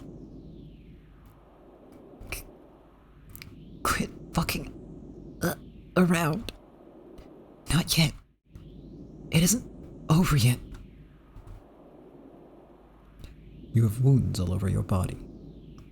It's all you can manage just to stand, is it not? It seems that you plan on putting all your strength into this final strike.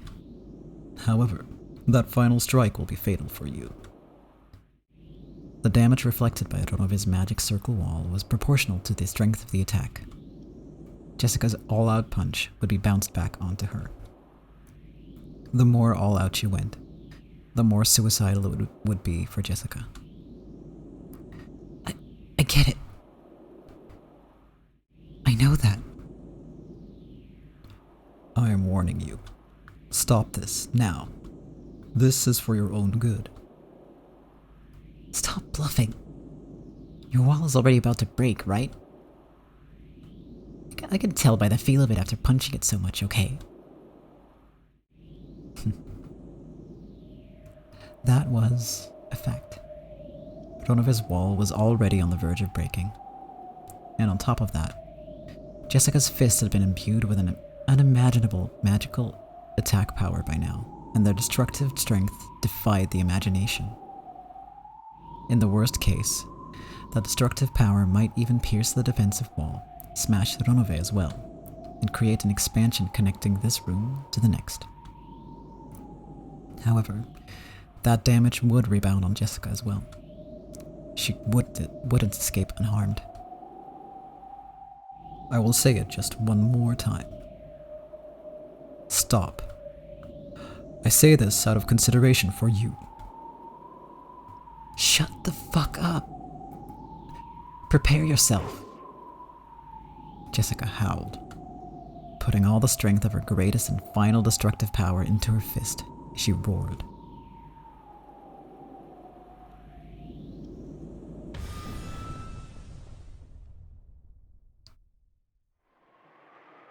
Look at those knuckle dusters indeed. The three goats had been beaten down long ago. Without straining to breathe in the slightest, George cautiously closed the distance between him and Gaap. he was after her. He was planning on bringing her down with a single strike. Gaap was also aiming for a single strike. If she let that chance slide, she would be killed this time. Aren't you going to use your pitfalls? Even the tiny opening during the time it took to open the hole would prove fatal with George as an opponent right now. Gaap cautiously calculated the distance and timing, but even as she did, George closed the gap between them. If you don't come, I will. Go ahead. There's no point in cheap tricks anymore. I'll settle it. With this kick of mine. For an instant, she thought George's body blurred, and then only his jacket was floating in the air. The moment she thought, darkness covered Gaap. George, with his heels swung up high, was attacking from the sky like a massive dragon. It worked. This is my victory. You should have me at George. What? Gaap opened a vast pitfall with her in the center, swallowing up George along with herself. The two were swallowed up by the pitfall and spat out from the ceiling of the arbor. Because that was what Gaap had been after, so she alone landed lightly. However, there was another pitfall in George's landing spot.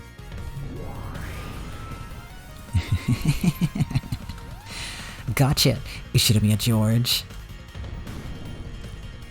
It was fun. So die. The Ishidami family headship would be wasted on the likes of you. So I'll finish you right here, right now.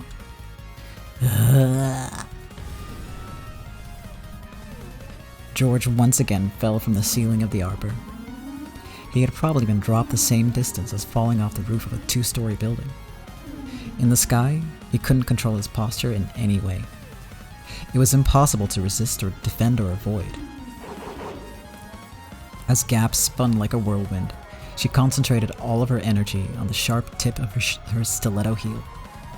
This was the final strike, to perform his requiem. The final strike of the queen bee that would bore into heaven, knocking him down into the true abyss. Welcome to the abyss. This is the end of the line for you. She closed in on her prey, and stuck her foot up into the sky. At that time, she saw George's face. Even though he was in midair, he was calmly adjusting his glasses with the middle finger of his right hand. And his posture was still preserved as that of an axe kick. Without the faintest deviation, he aimed for Gaap's forehead. I'd already hypothesized that this move would come up. What? If I jumped to make the person on the ground taste my heel, my posture would have collapsed long ago. However, my posture hasn't collapsed in the slightest. Do you know why? You don't mean... From the very beginning, I aimed to make a person 2 stories below taste my heel.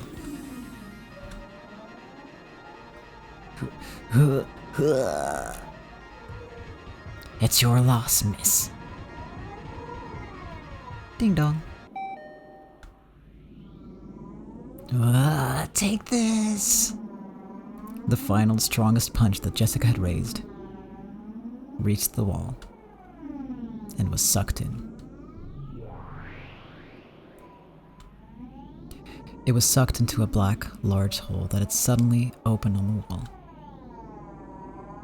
Well, I did tell you to stop.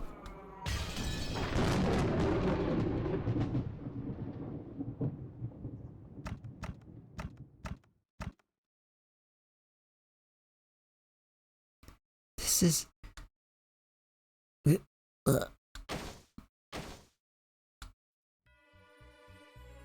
Actually, I wasn't even close to being in a pinch. Sorry. Jessica's fist had gone for George's stomach, and George's axe kick had lined up on Jessica's head. The shocking, destructive power imbued in Jessica's fist crushed George's organs and scattered his abdomen. The same destructive power in George's axe kick smashed half of Jessica's head and scattered its contents in the same manner.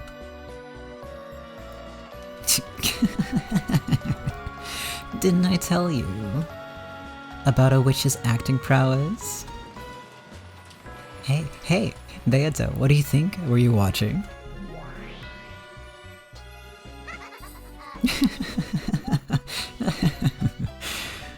Not bad, just as planned. You really do get it, Gaap. Woohoo! Beato and Gaap casually high-fived each other.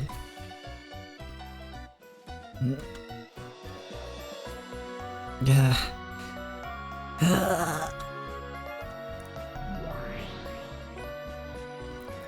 Thanks, Ronobe. Thanks for the gift. I'll return Jessica's corpse. Separate the corpses of the two who are close. Does this mean the second twilight is over? Gaap dropped Jessica's corpse through a pitfall, and all the chunks were thrown into Jessica's room, as carelessly as throwing something into the trash. Jessica's corpse and lumps of flesh fell down from the ceiling and poured out all over her room. Ronobe shook his head slightly at this gruesome change of scenery. My apologies, Jessica-sama. I did warn you. However,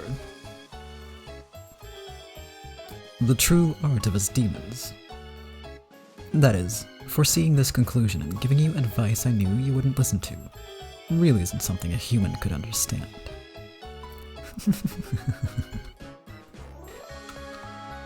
It really was fun, kid. But you play with words a bit too much. Is maybe it's about time I started fighting back really the best you've got? Are you trying to be someone from a light novel or something? In the arbor brutally decorated by George's and Jessica's scattered blood and guts, Gaap enjoyed a loud laugh for a while.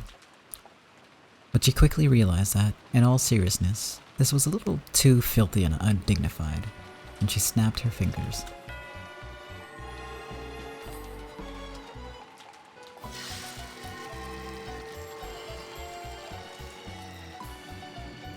As she did, a cloud of gold butterflies rose up around her, stuck to each of the bits of and bloodstains, and dropped them. Then George's corpse returned bit by bit, and the brutal corpse with its guts torn out was repaired into a clean corpse that looked like it was sleeping. Was this some act of sportsmanship towards a dead rival? The heavens were split, because Gaap had lifted her leg high, pointing at the sky. See you, lover boy. This is game over for real. Splat. Without a trace of mercy, that foot stepped down and was buried into George's forehead. The stiletto heel that was sharp as a weapon pierced George's forehead. With a bloop, it was pulled out. It was like a mark proving that Gaap certainly had finished him by her own hand.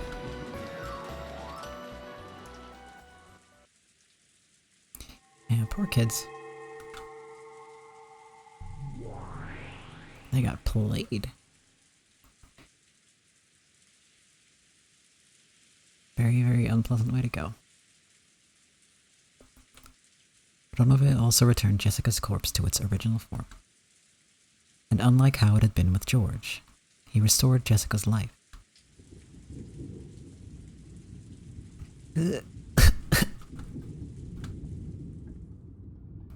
What in the world is this?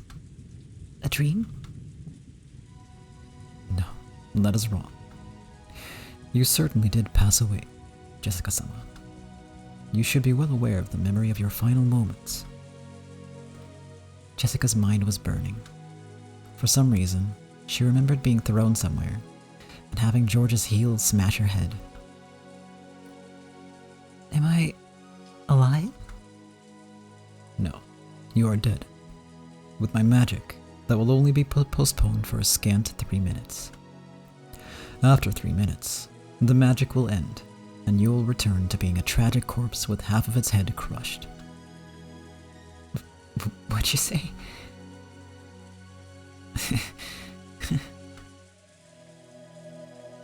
Death is brutal. In most cases, you aren't even given the time to ready your heart. But, to praise you for fighting so bravely, I've decided to give you this time. Perhaps you should sort out your regrets from this world in those 3 minutes. I can also decide to take you along with me during those 3 minutes. But the power that had burned through Jessica's body until a second ago had been completely lost. Jessica was aware of that herself. She was already dead. And that is all for me, if you would excuse me. It was fun, Jessica-sama. Ronova turned his form into a cloud of gold butterflies and disappeared. All that remained was the sound of the wind and rain, and the figure of Jessica as she crouched down, leaning against the wall. Jessica could tell. She probably really would revert to the corpse she had been after 3 minutes. Was there anything she could do in those 3 minutes? She stood up, and with a shaky gait, took the phone that was on the desk.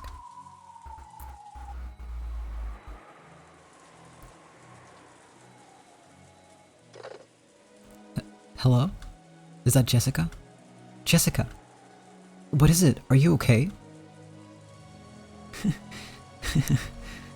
They got me. Are you okay? Did you get injured? I'll come to save you right now. No. It's already too late. I'm already dead. Or so I hear. By the time you got here, Battler, I'd be a corpse with half its head split open. Crap. Damn that geezer. Wait there, I'm coming right now. Listen to me, Battler. Listen closely, okay? Now I totally see why Goda-san and Kumasawa-san were evasive about the time the 6 in the dining hall got killed. Those guys aren't human. What? What are you talking about? I saw it, so what am I supposed to do?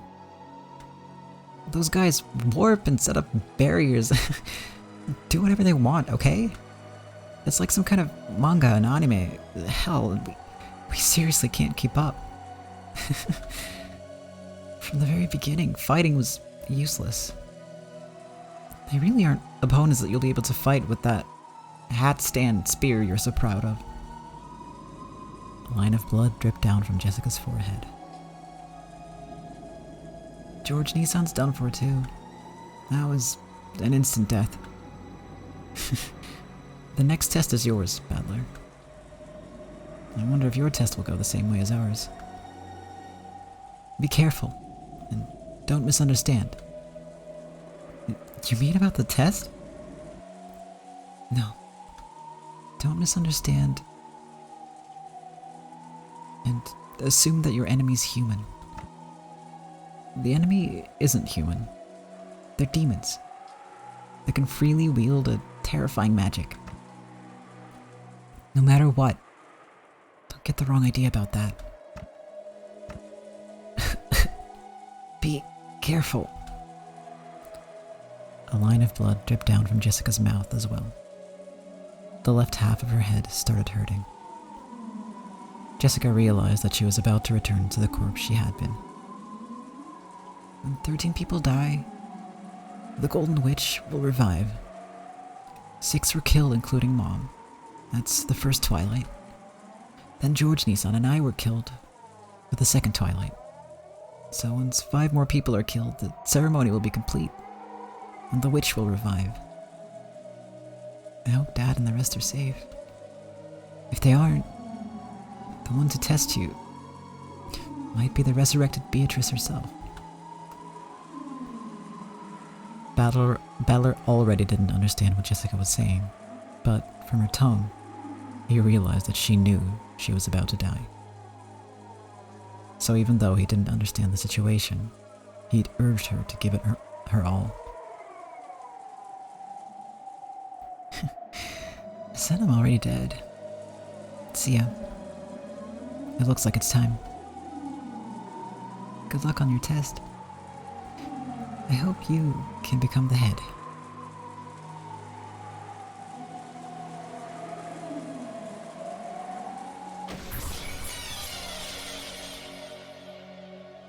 Jessica? Jessica! Hey, answer me! Jessica! Balor's sorrowful voice could be heard from the dangling receiver. She leaned against the wall in that corner, crouched down. Jessica's head had been half smashed.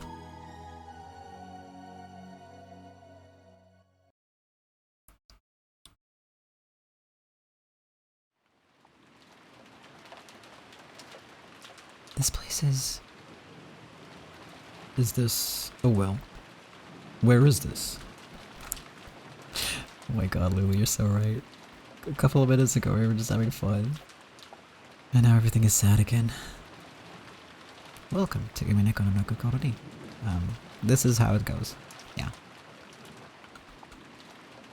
Every time you have fun, just remember, you're gonna be sad later. It's the vibe.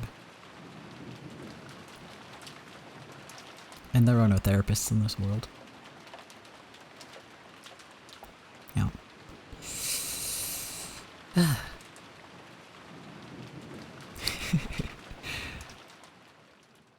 It's okay, we'll get through it together.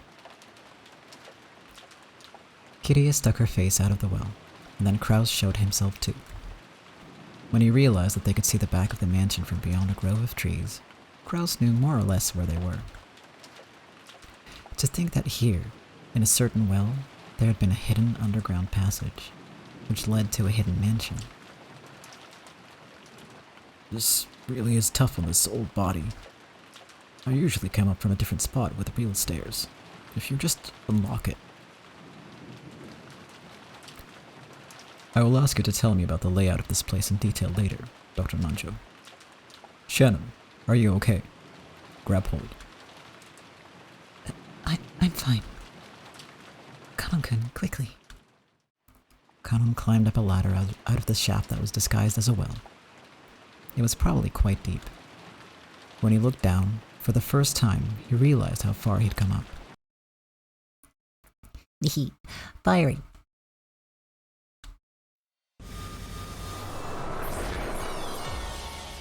Bang. As Kanon was about to finally crawl out of the well, a hole the size of a basketball opened up in his chest. Everyone there looked through the hole in Kanon's chest to the scenery beyond. Kanon-kun.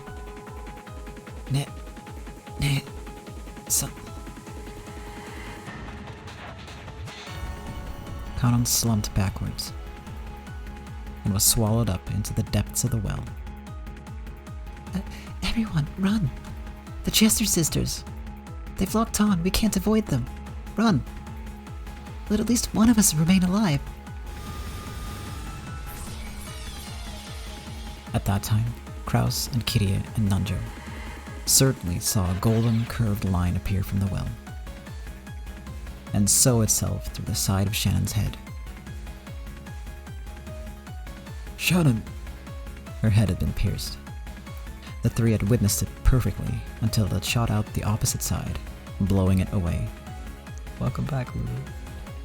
Shannon fell to her knees, blood gushing from both sides of her head, and flopped to the ground.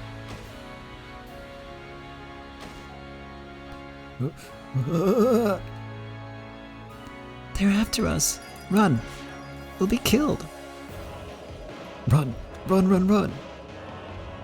As Nanjo doubled over in shock, stunned by how Shannon had died, the Chester sisters did not allow him to escape. A curved line appeared from the well, and pierced from Nanjo's forehead to the back of his head in an instant, sewing through him. Thump. And so, Nanjo passed away. What the?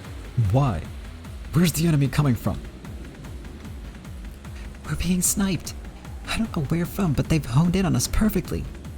Let's escape into the mansion. Block their field of vision. The two dashed towards the back door of the mansion. Then, right as Kraus was about to shut the door behind him, a golden curved line appeared for the fourth time, piercing Kraus from the back of his head to his forehead, and smashing that forehead.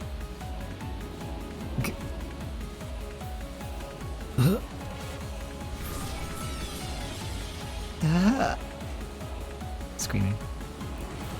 Kraus's body leaned over, fell down, and drew a neat radial pattern with the insides of his head. Kitty ran wildly through the hallway, flew into some room, and locked the door. But even so, she wasn't even remotely convinced that this had saved her life. She would probably die soon. This was apparently one of the guest rooms. At that moment, Kitty's eyes fell on a phone on a side table. Time for some water. Yeah, you got here just in time for tragedy. I like how casual we're all becoming about this. I don't like it. It's... No, I do like it. That was a lie.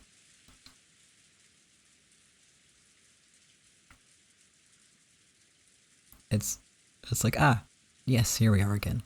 Death.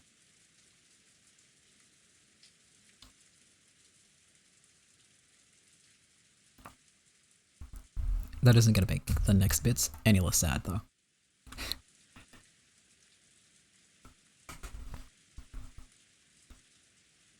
After hanging up the call from Jessica, Battler had been about to dash out. In that instant, the phone rang again. Hello? Huh? Kirie-san? Yes, Battler-kun. I got lucky. I managed to escape the dungeon somehow. I really did have luck on my side. Where are you? Is everyone okay? Over here, it looks like Jessica and George Aniki are... Listen. I probably won't be alive for long. At that time, right after she thought the keyhole of the locked door might have glowed gold. A gold curved line drawing a helix. No, a golden sewing thread penetrated in from there at an incredible speed and bored a hole into the floor by Kitty's feet. Oh, that's unusual. The enemy, who sniped the other four one after another with extraordinary skill, apparently really does have trouble shooting me between the eyes with a single shot while I'm holed up in this room. But the next strike will probably hit. At this point, Kitty finally remembered the first massive killing in the dining hall. That's right. This is what killed Rudolph and the rest, all 6 of them. Listen, Battler-kun. I'm going to tell you everything exactly as I saw it. I'm sure you'll think there's something wrong with my head. Yes, it's okay for you to think that. Even I still haven't sorted out what it was I saw. Today, after you all returned to the guest house, the family conference began in the dining hall. And I'll tell you everything that happened next. Listen until the end without butting in. The call might be suddenly cut off partway through. If it does, at that time, I'll be dead. Kirie-san.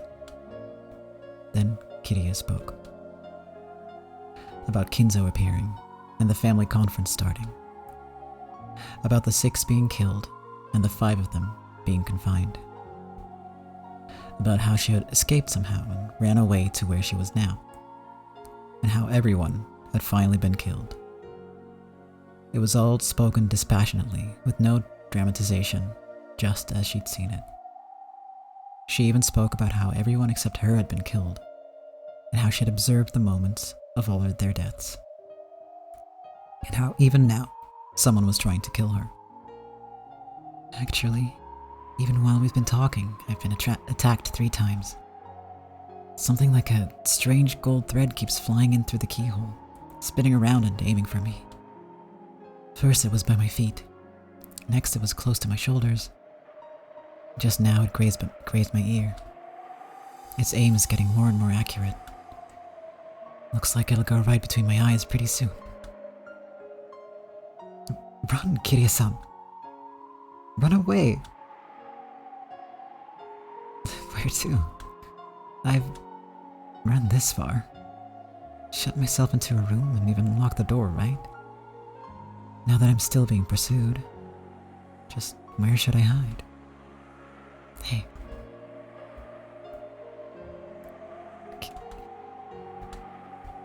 Kirie-san. Hey, Paddler-kun. Are Jessica-chan and George-kun still alive? Not long ago, I got a phone call from Jessica.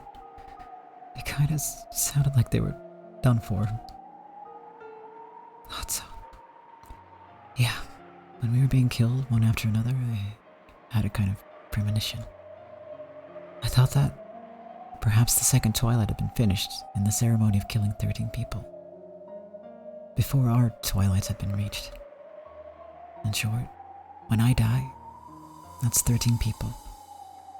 This way, the ceremony is complete. The Golden Witch, Beatrice, will resurrect. I wonder what in the world will happen. On this island filled with demons and witches and swarming with goat monsters, I wonder just what will happen. When even the leader of them all, the Golden Witch, appears, by now I don't have a clue what's going on anymore.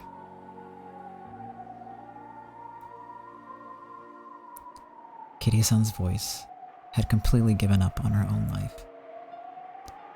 Because Battler understood that he couldn't stop the tears. There's just one thing I can advise you on. What if a demon or a witch does appear in front of you?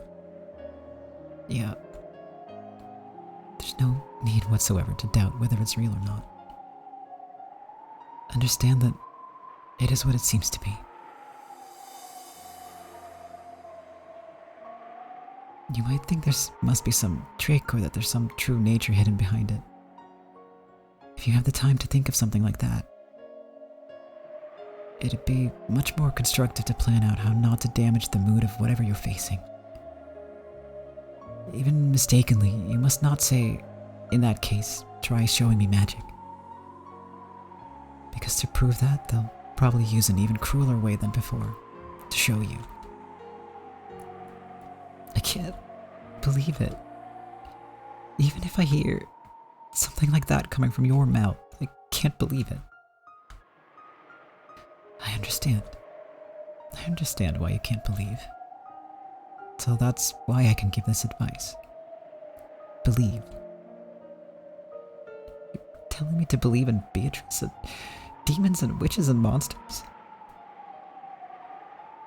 Even after being shown things not of this world so clearly? I think we still weren't able to believe any of it. I'm still like that now. The true form of this thing that keeps attacking me, trying to shoot through my forehead, is something I don't understand. And I can't believe it. So, I want you alone to believe. To understand. To accept the existence of what we couldn't accept. If you do that for me, our deaths won't be wasted. It'll also have been worth it for me to make this phone call. Kirie-san. I'm still okay. It scratched me, but it missed again. It looks like I probably won't get another chance.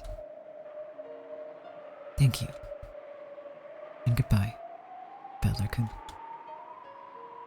I treated you coldly sometimes because you're Azumu-san's son. Forgive me for those days. What do you mean, forgive you? Right now, you're a mother to me, Kirie-san. I felt as though I'd heard an incredible sound at the other end of the receiver. Then, a noisy clacking sound, as though the receiver had fallen to the floor. Kiryu-san! Kiryu-san!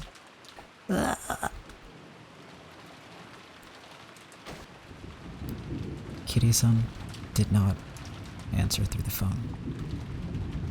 Again.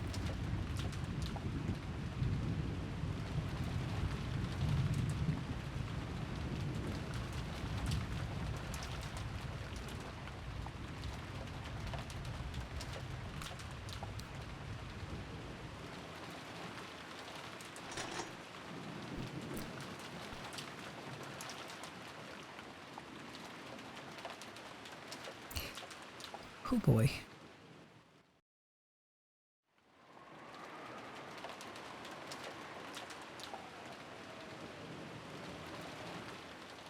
You're sus. That's an interesting response. That's all I'll say. Also, part of the reason why Balor is still sane technically is that when they're on the island, like it's like a different Balor. There's like the island Balor, and then there's the one who is fighting Beatrice Balor. They're kind of two different people. So he's not actually reliving it. It's like he's watching TV basically. So I think that helps him survive a little bit, because otherwise it would be really like it would be extra traumatizing, because there's no way he's not getting super fucked up from all this, let's be real.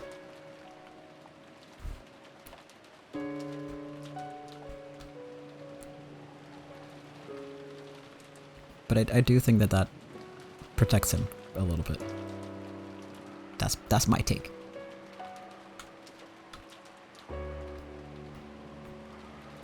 Time for some more water.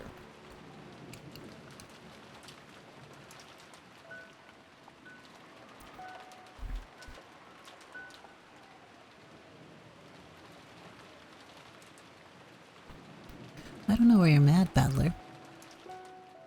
You don't? Everyone was killed by that damn geezer who was saying something crazy about Beatrice's resurrection ceremony or whatever.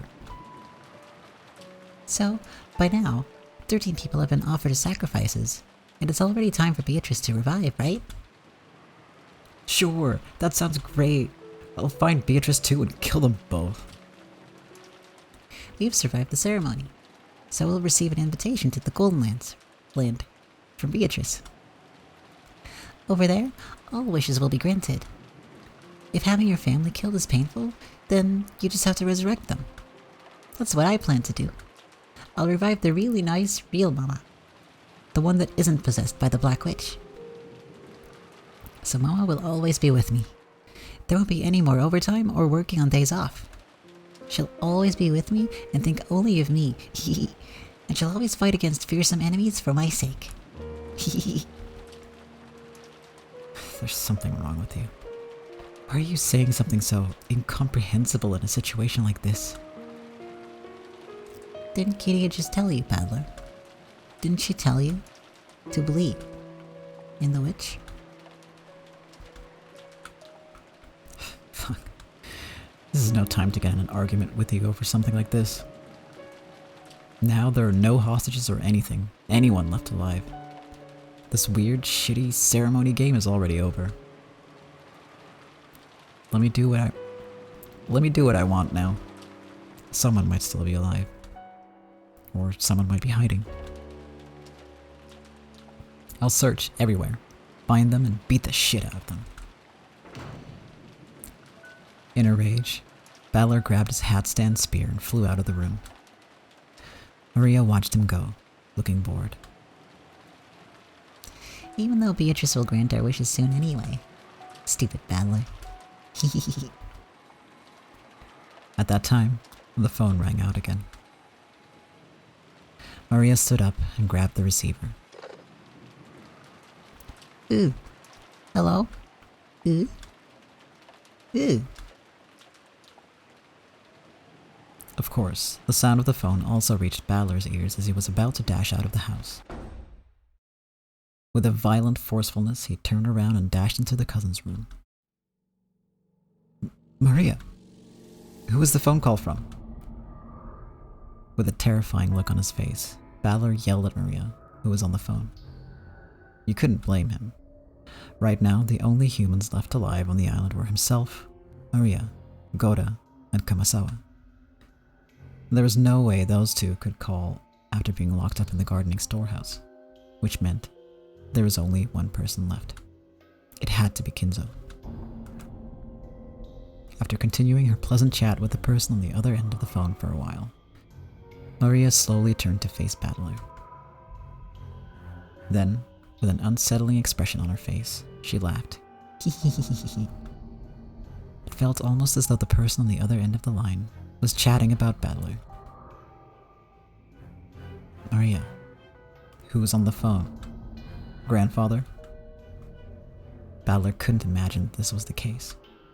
After all, it was inconceivable that Maria would talk intimately with Kinzo, and that she would be chatting about Battler with that eerie smile on her face. So just what kind of person could be on the phone who could make Maria chat with a smile like that? At that time, in the back of his mind, the words Kiria had spoken to him drifted up. If a witch does appear, there's no need to doubt it.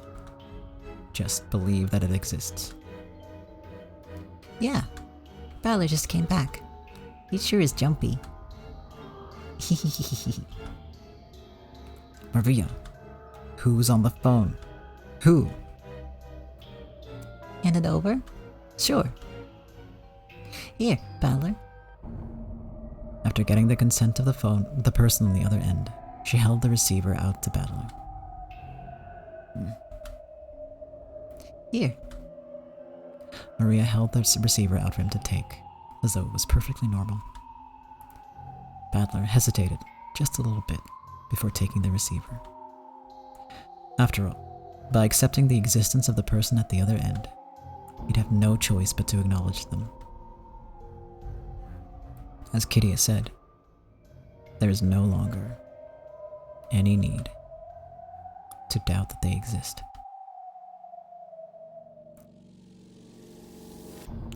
Battler took the receiver. As he did, Maria briskly left the room. Battler, who was a bit scared to find out for sure who was at the other end of the receiver, questioned Maria before taking the call. Hey, where are you going? To where my test is. I wonder who the next Ushinomiya family head will be. Balor or me. Don't go. You'll be killed. I won't be killed. The ceremony is already over. And even if I'm killed, I'll be revived. Whether one of us becomes the head or not, we've already been invited to the Golden Land. See you. Wait! Maria! Battler stretched his hand out to Maria's back as she left, but the cord of the receiver that he was gripping stopped him, just like a chain. He readied himself. Battler put the receiver to his ear.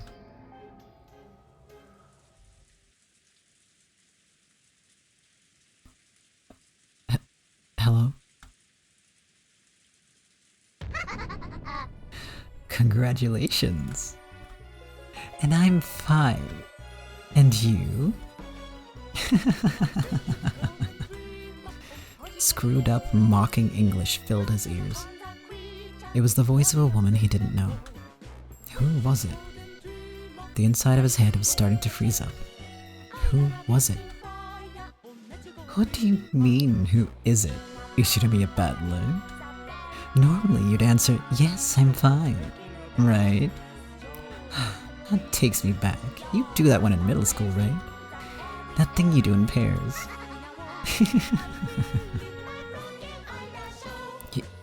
You're insane. Who are you? Answer me. Say it in English. Isn't that your specialty? Don't fuck with me. Who are you? An underling of that damn geezer? Underling is a mean way to say it, is it not? At least a prisoner. And Kinzo is my prisoner, right? That last laugh didn't sound like it was aimed at Battler. It was almost as though Kinzo was right next to the phone, cackling as well. Say your name. Who are you? Who? Guess right, and you could win a free trip to Hawaii. Finally. It was so long. The days leading up to today were really long. I seriously waited 1,000 years for today, get it? I owe it to you. My big resurrection. Thank you, Kinzo. Just for you, I'll lend an ear to that last, I'll take that move back of yours. My, aren't you gonna get tad too excited? Couldn't you act a bit more ladylike? Kinzo and Beatrice sat facing each other over the chessboard on the reception table. There was expensive cheese and snacks to go with drinks.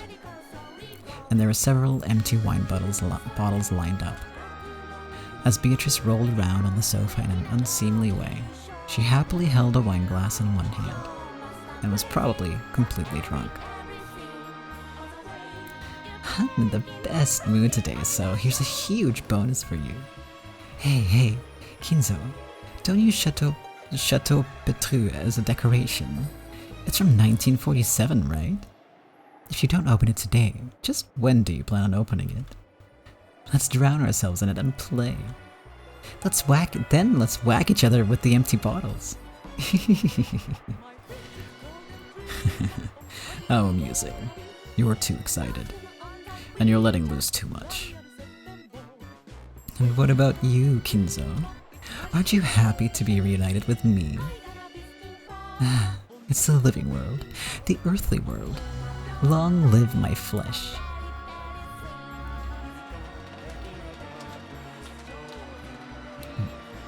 What are you going on about?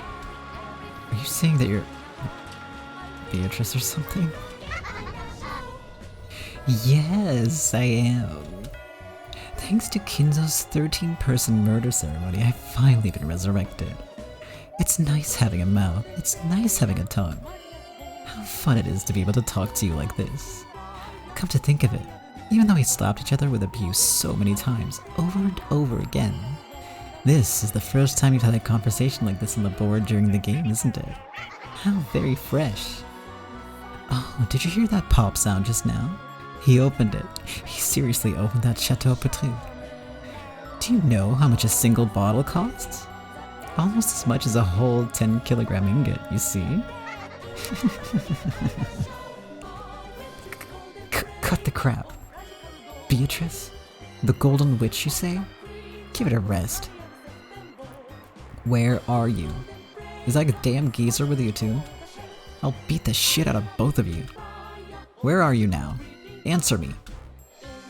Oh, so you want to meet me? It's tough being such a popular woman. But please, don't try to chat me up when Kinzo's around, okay? This guy gets seriously jealous, so he has a bad temper, you see. But when Kinzo isn't around, we're all alone. I'll love you all you want in secret, okay?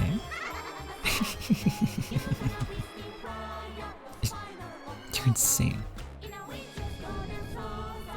Kinzo, I've changed my mind.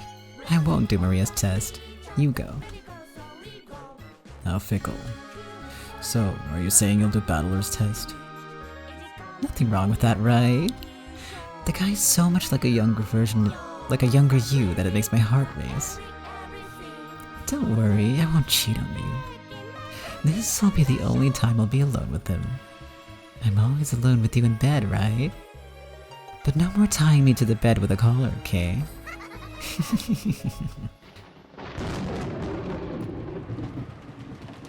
Well then, Battler. I, the Golden Witch Beatrice, will be conducting your test myself. As for the place, yes, let's make it the front entrance to this mansion. Battler, make sure you try seriously hard in this test to become the successor, okay? I mean, Kinzo's practically dead on his feet. If you become his successor, you'll be the new owner of everything on this island. If it's you, I wouldn't mind becoming all yours, see? Rule over me just like Kinzo did, okay?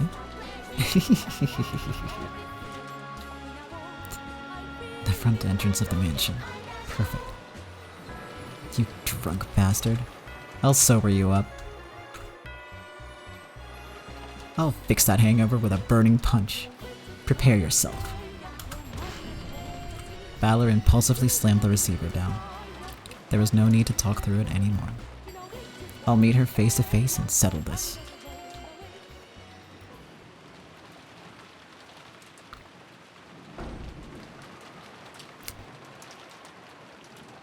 I took the spear I'd made from the hat stand and went outside without even an umbrella.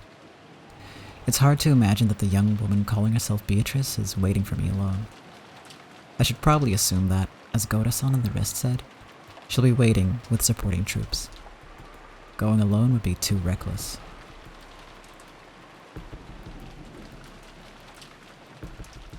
Goda-san, Kumasawa-san. It's me, Battler. I headed for the gardening storehouse first. I need all the help I can get. Goda-san is big, so I can probably count on him for some firepower. Kumasawa's knowledge and familiarity with the terrain as a senior servant might become a huge weapon. Both of them have master keys, and they know more about the mansion than I do. They'll be pretty reliable allies. As I banged on the shutter and called out for them to open it, I remembered that there was nothing they could do from the inside. I would have to get the key back from them before opening the door. I rounded the corner, knocked on the small latticed window there, and opened it. Goda-san, Kumasawa-bachan. It's Battler. Hey, come on, get up. Hey.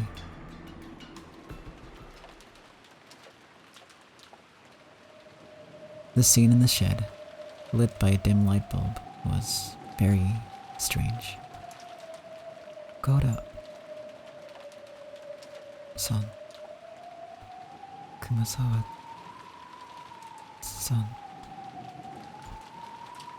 From a low ceiling beam hung 2 thick ropes, and at the ends, Goda-san and Kumasawa-san were hanging by their necks. It was dim and cramped because of the various pieces of equipment strewn about, so I couldn't make out the situation clearly. But when they showed not even a tremor after I called out to them, and because of the way the loops around their necks seemed to carry the full weight of their bodies, I could sense no trace of life from them. You gotta be kidding me, right? Why? The shutter was still closed, and there was only a single key, which had supposedly been given to Goda-san. So how had the culprit opened the shutter and killed both of them inside? No, wait, they weren't necessarily killed. If this was a suicide, that way this closed room makes sense, but I don't know why they would hang themselves and commit suicide. Feebly, I slumped down on the spot. Now the only humans alive on this island are me, Maria, and that damn geezer. No, there's also that insane woman calling herself Beatrice. There's Maria, who had acted like the witch's ally from the beginning, and that geezer, the ringleader who revived the witch, and the witch herself. What the hell? By now, I might as well be the only one on this island.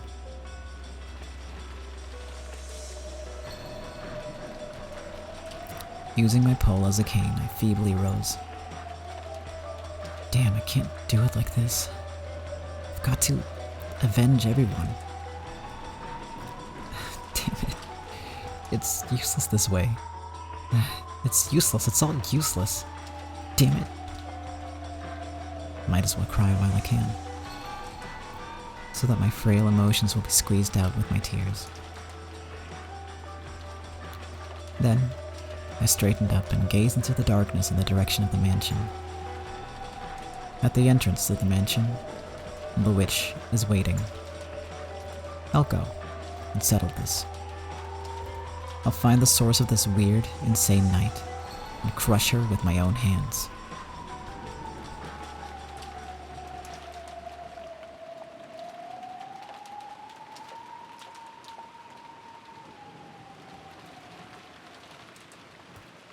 Yeah. And, I think that's where I'm gonna call it for the day. That seems like a good dramatic stopping point.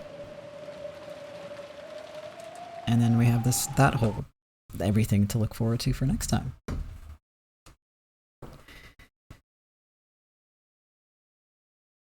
And just like last time, there were a bunch of hints there toward the end. Interesting. This whole story changes a lot when you read it the second time. It's really interesting.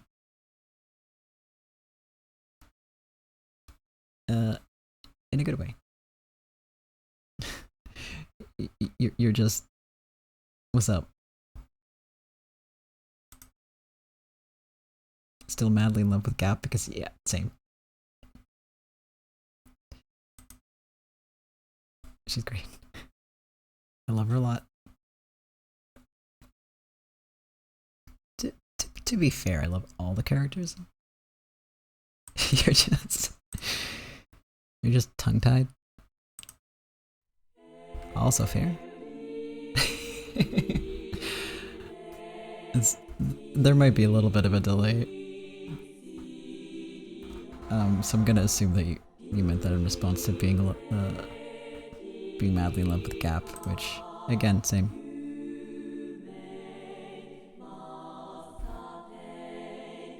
She deserves it. She deserves all the attention and the love in the world.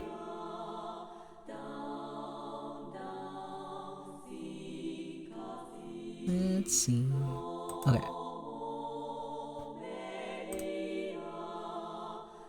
Weird. So my volume is super loud today. I might need to make some changes. Should be fine though. But yes,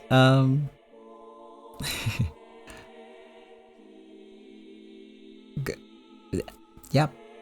Time to wrap up. This was a really intense episode, so I'm a little tired.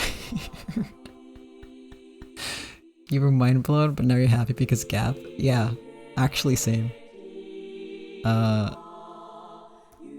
When in doubt, remember, Gaap. That's all you need. That's all you need in life. Right? Yeah. You're right. Whoever made her look that good, it's probably Rikishi who wrote all of this, by the way. Because I think he also did the character designs. But my god, what a legend, right? Yeah. But yes, I will be wrapping up. Sad Gaap. Angry Gaap. Happy Gaap. Exactly. Yeah. Maybe I should just make a new, for the YouTube video, I'll make a different thumbnail and it'll just be her face.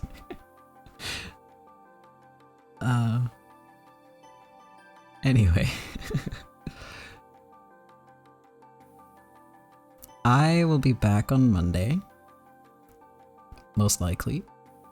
I don't know what I'll be playing yet. Potentially, I'm gonna be playing 12 Minutes, which is a point-and-click murder mystery game, where you have to prevent the murder in the end. So it's a little different from a normal fare.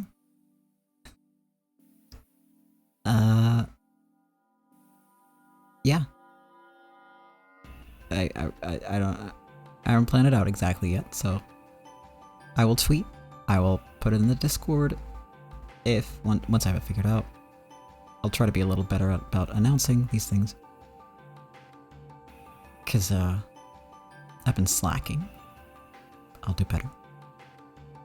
And then on Wednesday, we will get to the big confrontation between whoever that lady on the phone was and Battler.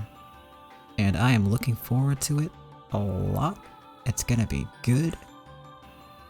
You are not prepared.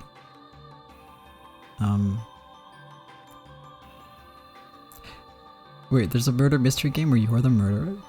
That sounds amazing. I want to hear more about that later. For now... Oh, demo? Alright. I mean, demo's even better. Because then I can try it out. And not get bored with games like I have been for the Monday streams. It's a disaster. It's fine. I'm glad you all stick around even if I switch games a lot and don't always stream. That's very kind of you. Anyway. It's true, you can't be ready for Umineko. And that's okay, because remember, Gaap. Alright. I will be wrapping up for real now. Thank you so much for watching. Thank you, Please You by Cat, for the 5 gifted subs. Holy shit. Thank you all of you for being in the chat, for lurking, for watching the videos, or the VODs, whichever it is. I hope you all have a wonderful day, I hope you have a wonderful week, and see you next time. And remember, Gaap.